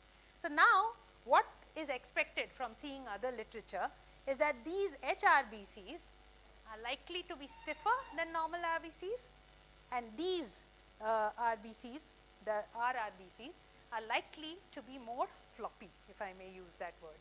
Okay? So let us now see what we found. So this is essentially, so let me just put in the values. So what we are looking for is that maximum change in the energy, the delta E max as we called it. And we did normal RBCs, 2 studies. You can see that this delta E max values are pretty much okay with each other. One is about 8.6 in 10 to the power minus 18 joules. The other is about 8, so that's not bad. When we did it for this hyperglycemic RBCs, we got something like 18.7. And the restored RBCs, I mean it depended on the exact way in which we had done it, we got way lower than what we would get for the normal RBCs. So it kind of assured us that perhaps this was a good metric to use just to understand what the cell membrane stiffness was like. Now however, this is of course in an optical tweezer, and do we have a different way of doing this experiment to assure us that this can be used further? So now I will tell you a slightly different story. The idea was that people can tell you that, oh, you have taken the red blood cell from a person who has now a chronic case of diabetes, but you didn't measure his red blood cells membrane stiffness when he didn't have the problem, and perhaps it was always high. Okay, how do you know? So your delta E max must have been higher even then. So how do you go about doing it? So what was thought of was that you take red blood cells from a single person. So now there is of course a small variation in the thing, but it is from a single source, a person with no known medical conditions. And then what you do is that you basically in the suspension of the red blood cell put in a certain concentration of bovine serum albumin, okay, so BSA. And what was found is that for different concentrations of BSA, the behavior in the optical tweezer actually changed, all right. So so you can see, I mean, so these are for certain, concentrations which it has been shown here. I have gone through these graphs before, so I am going to move on from here. But the concentrations that were worked on were these, they have been just listed over here. Let me go on over here. And what was found is that depending on the concentration, so what has been given in these brackets is the concentration of BSA used in milligrams per milliliters. And you can see that about 0.5 of that is kind of giving us a close approximation of the untreated red blood cells, okay. And as you go higher than that, you can see that the numbers of this delta E max also keeps on increasing. So in some sense, you can take red blood cells from a single source, and then using different concentrations of BSA, you can tune the cell membrane stiffness. Now of course, this is a very useful method because now we have red blood cells from a single source. We know that we have only tampered with the cell membrane stiffness, and now we can go ahead and try flow experiments with it. We can also do it, I mean, we have already done it in the tweezer, and finally see whether there is really any correlation with what we measured in the tweezer and what is coming out, let us say, from our experiments in the flow. So now, how do you do the flow experiments? Okay. So for this, we actually chose cyclopore filter papers. Now the reason why we chose cyclopore, I don't know whether it's a familiar concept with all of you, but for me it was something new, so I will just share it. I always thought filter papers were essentially, you know, membranes through which there were these nice, you know, channels which went through, which had a single diameter, very well characterized, straight, okay. But apparently not all filter papers are like that, which we found to our horror. And these were filter papers which actually work like that. So these are polycarbonate membranes in which actually it's track etched, in the sense a high energy particle is sent through, and then that region which has been damaged by the high energy particle can be etched out chemically. And you have precise control on the diameter that you actually get out of such kind of filter papers. So you can see this is a kind of a cross section of a filter paper. So there are these neat little channels that you get which are straight and practically uniform diameter. So we chose two kinds of filter paper. Now what was done was that one was about 7.92. I mean, this is actually, we measured all these things in the lab, and this 7.92 micrometers will tell you that it is just about the diameter of a human red blood cell. On the other hand, the other one, the 5 micrometer, is smaller. So now what does it tell us? That if the red blood cell has to travel through this particular filter paper, it does not need to undergo any kind of deformation. However, if it has to go through this 5 micrometer channel, obviously it has to undergo deformation. So now the whole idea is that let us see how much time it takes to go through these filter papers. And in our estimate, it should take a longer time to go through the 5 micrometer, simply because it has to actually deform, and then it will fit into the 5 micrometer, and then it will travel across. So that's precisely what we did. And this is a very, very interesting thing that we saw. So please note, what is on the x-axis is the concentration of BSA with which it has been treated.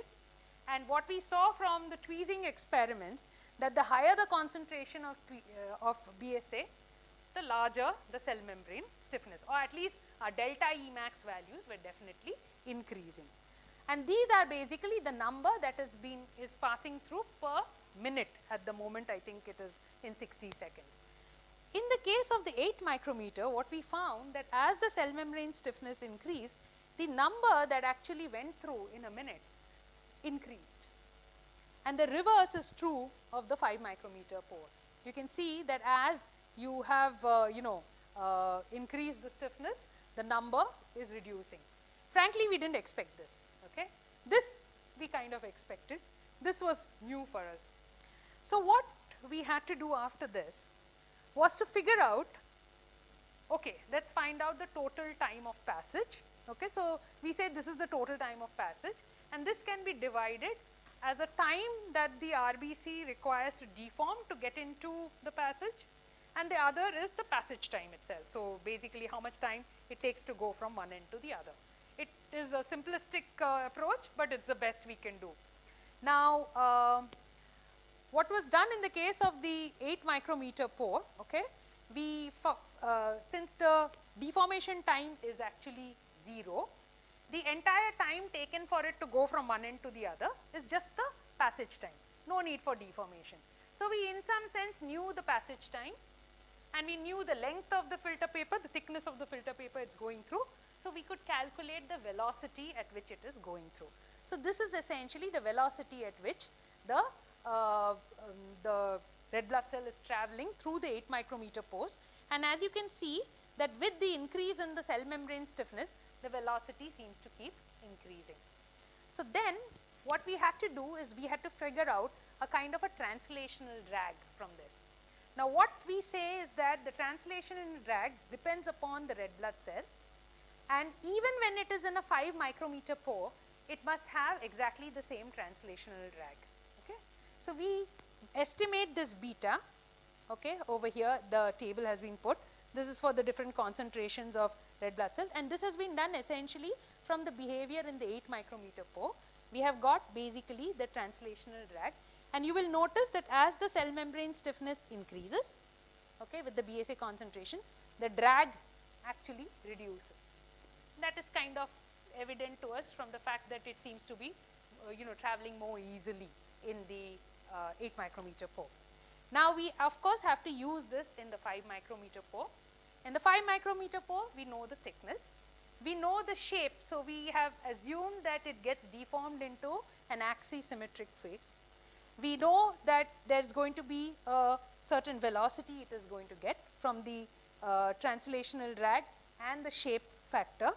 This is basically the estimated velocity from which we can get a time of passage. So if I go back here, we can estimate this Tp, and then T, the total time minus the passage time, will give us the deformation time. So this is the analysis that we have done and the estimate that we get. And you will notice that this deformation time that we get over here now, you can see that it goes from about 7.6 milliseconds for a normal RBC, because 0.5 we take is the closest to a normal RBC, and then 1.35 it has gone to more than thrice its value. All right, almost, yeah, more than thrice its value, okay, 3.5 times.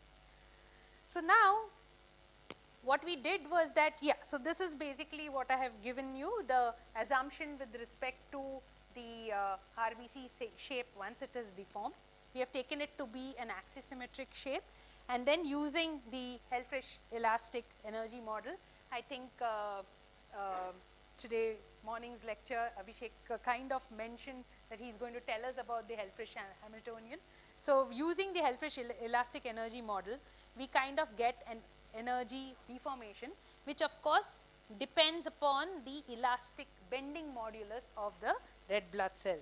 Now using this, I will not go into too many details, we essentially get the bending modulus of the red blood cells as a function of the BSA concentration, and this is entirely gotten from the time that is required to deform. Now of course you can ask me the question, and that is very crucial over here, why is it taking time to deform? Because it of course requires energy, right? And where is that energy coming from? That energy is coming from the blood flow.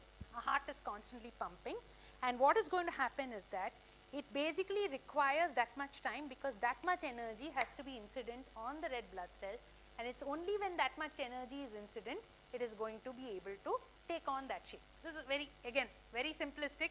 It's going to be a continuous process and not a sudden process, but nonetheless this is the rate at which we can say that the blood flow is delivering energy to the red blood cell, and this energy of deformation which is required divided by this incident energy is going to basically give us the deformation time.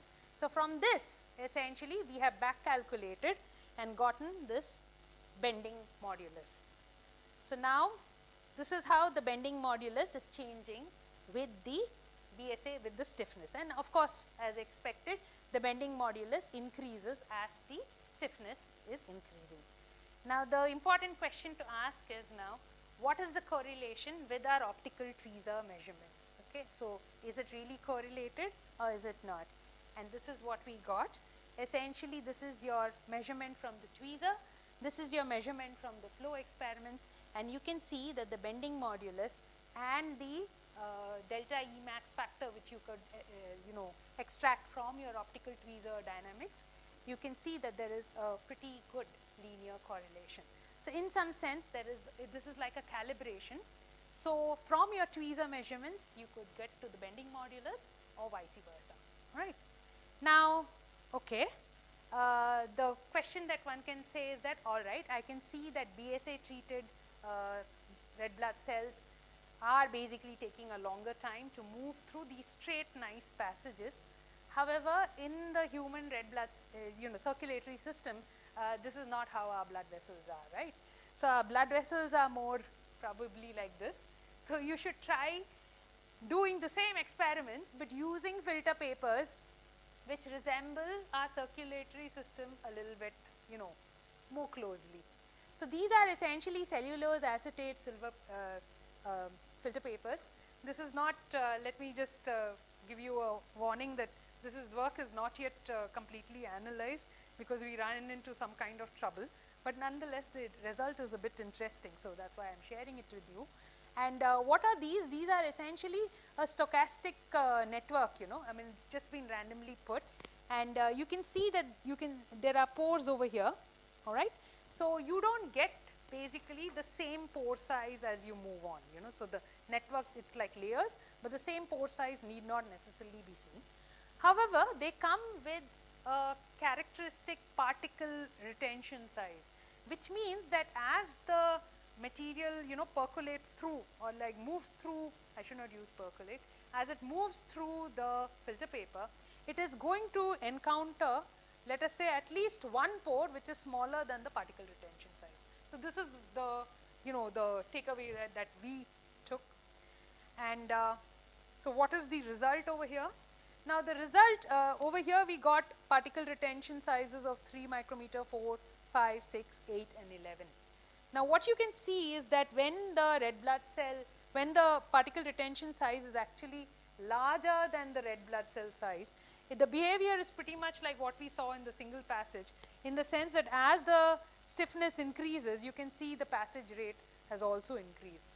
And the same holds when the size is smaller, which is that, you know, with increasing stiffness, in some sense the flow rates are coming down. But in between, something really strange has happened, and we have actually been trying to model it. And to model it, we need actually the pore size distribution of these filter papers, which is where we kind of ran into a roadblock, because we had to use a mercury porosimeter and there were not too many available.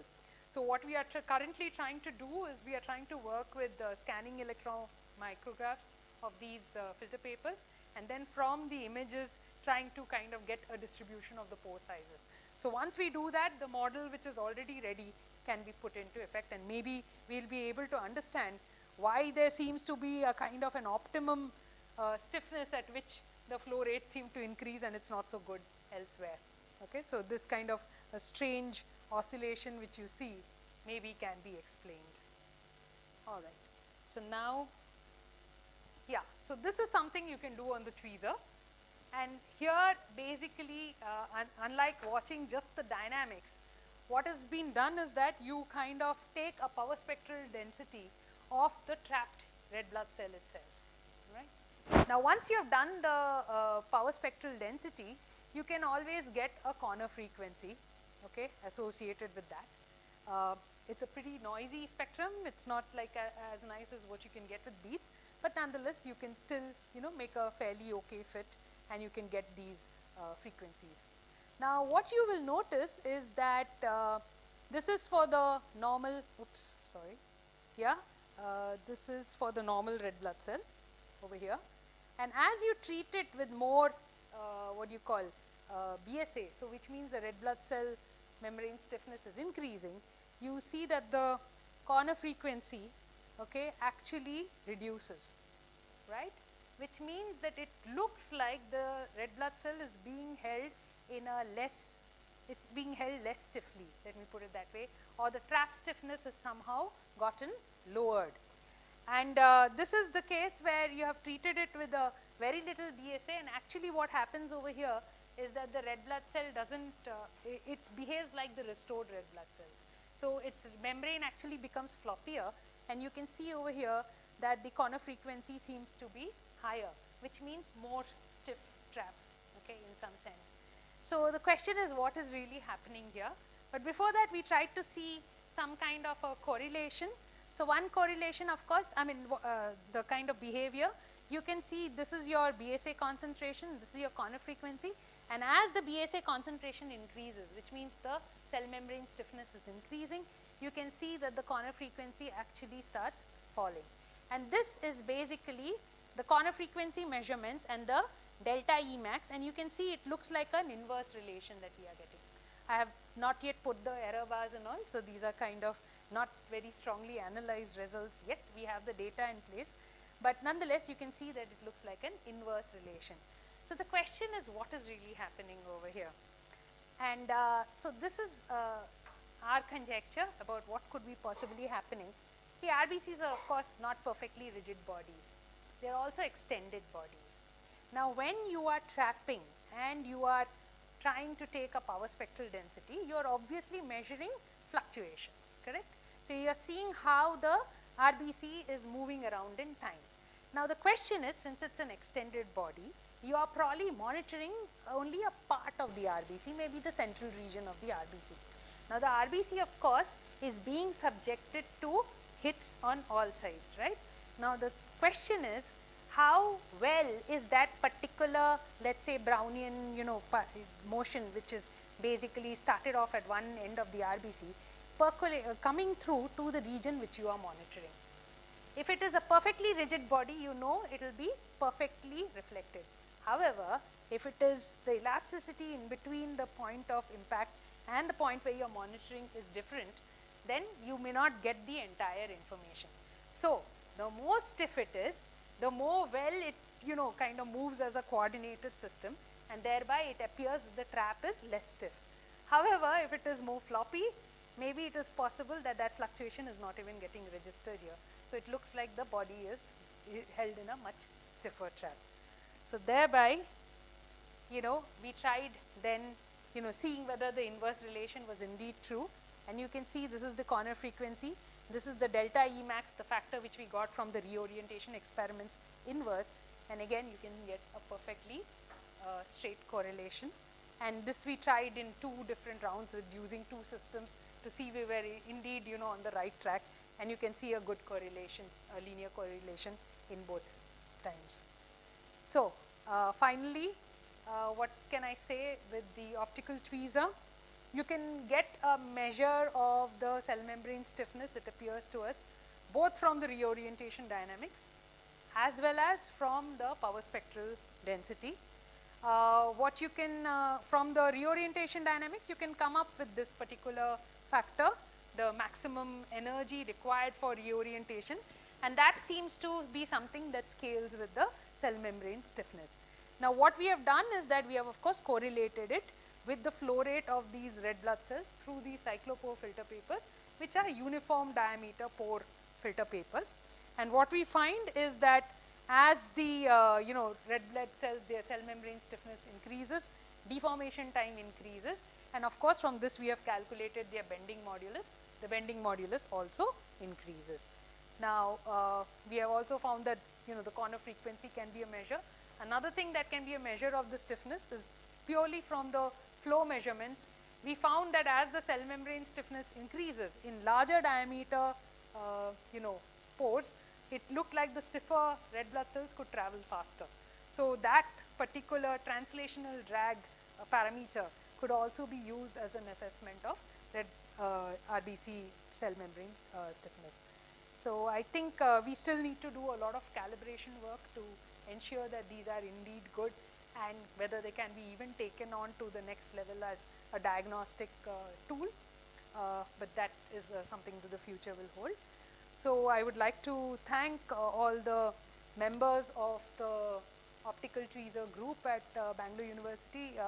Professor Sharath Ananthamurthy actually built the tweezer facilities. He is the first person who started off all the experiments, but since then he has moved on to University of Hyderabad and is currently Vice Chancellor of Kuvempu University, so he's no longer with the group.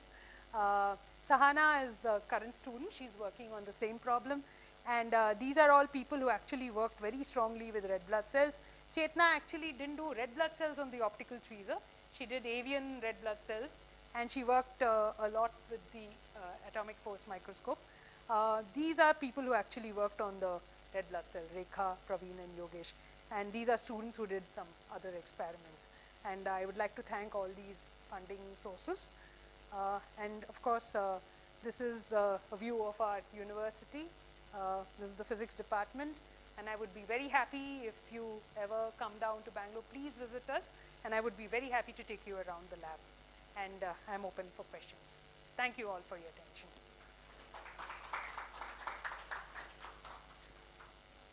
Any questions, please? Yeah. This was a very technical session, I think.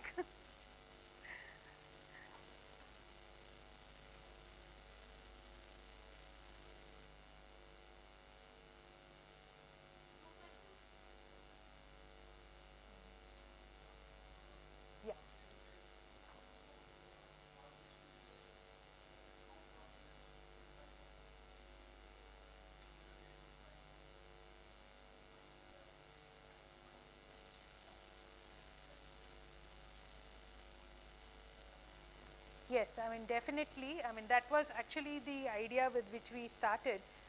The reason why we went for hyperglycemia is because it's a very common problem, all right. And my idea was that, you know, a lot of the symptoms that you associate with diabetes, okay, could it be actually related to impaired blood flow? I mean, it's a very, very simplistic kind of drawing of lines, but that was the idea with which we kind of started off. But yes, the hope is to kind of make this a feasible way of studying you know, RBC stiffness.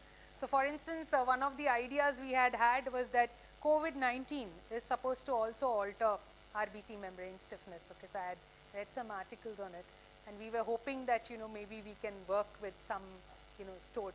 Unfortunately, it's not a very, it's a very sensitive technique, and you need to basically work on the red blood cells within 4 hours of extraction. So we have to figure out how good it will be as a diagnostic tool. But yes, the final goal is to end there. And of course, you know, you can ask the question, will it, you know, confirm that somebody has a particular disease or not? Maybe this is not the best way. But if there are complications arising out of the disease, one can see whether the membrane stiffness alteration has also something to do with it. Okay?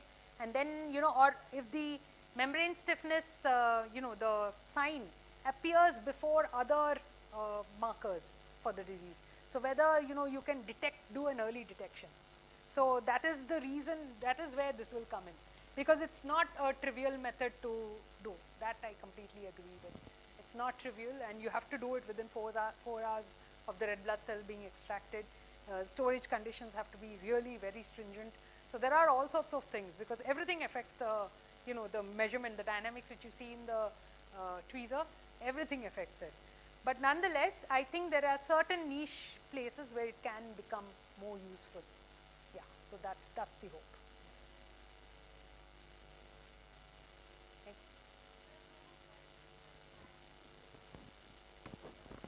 Yeah, thank you.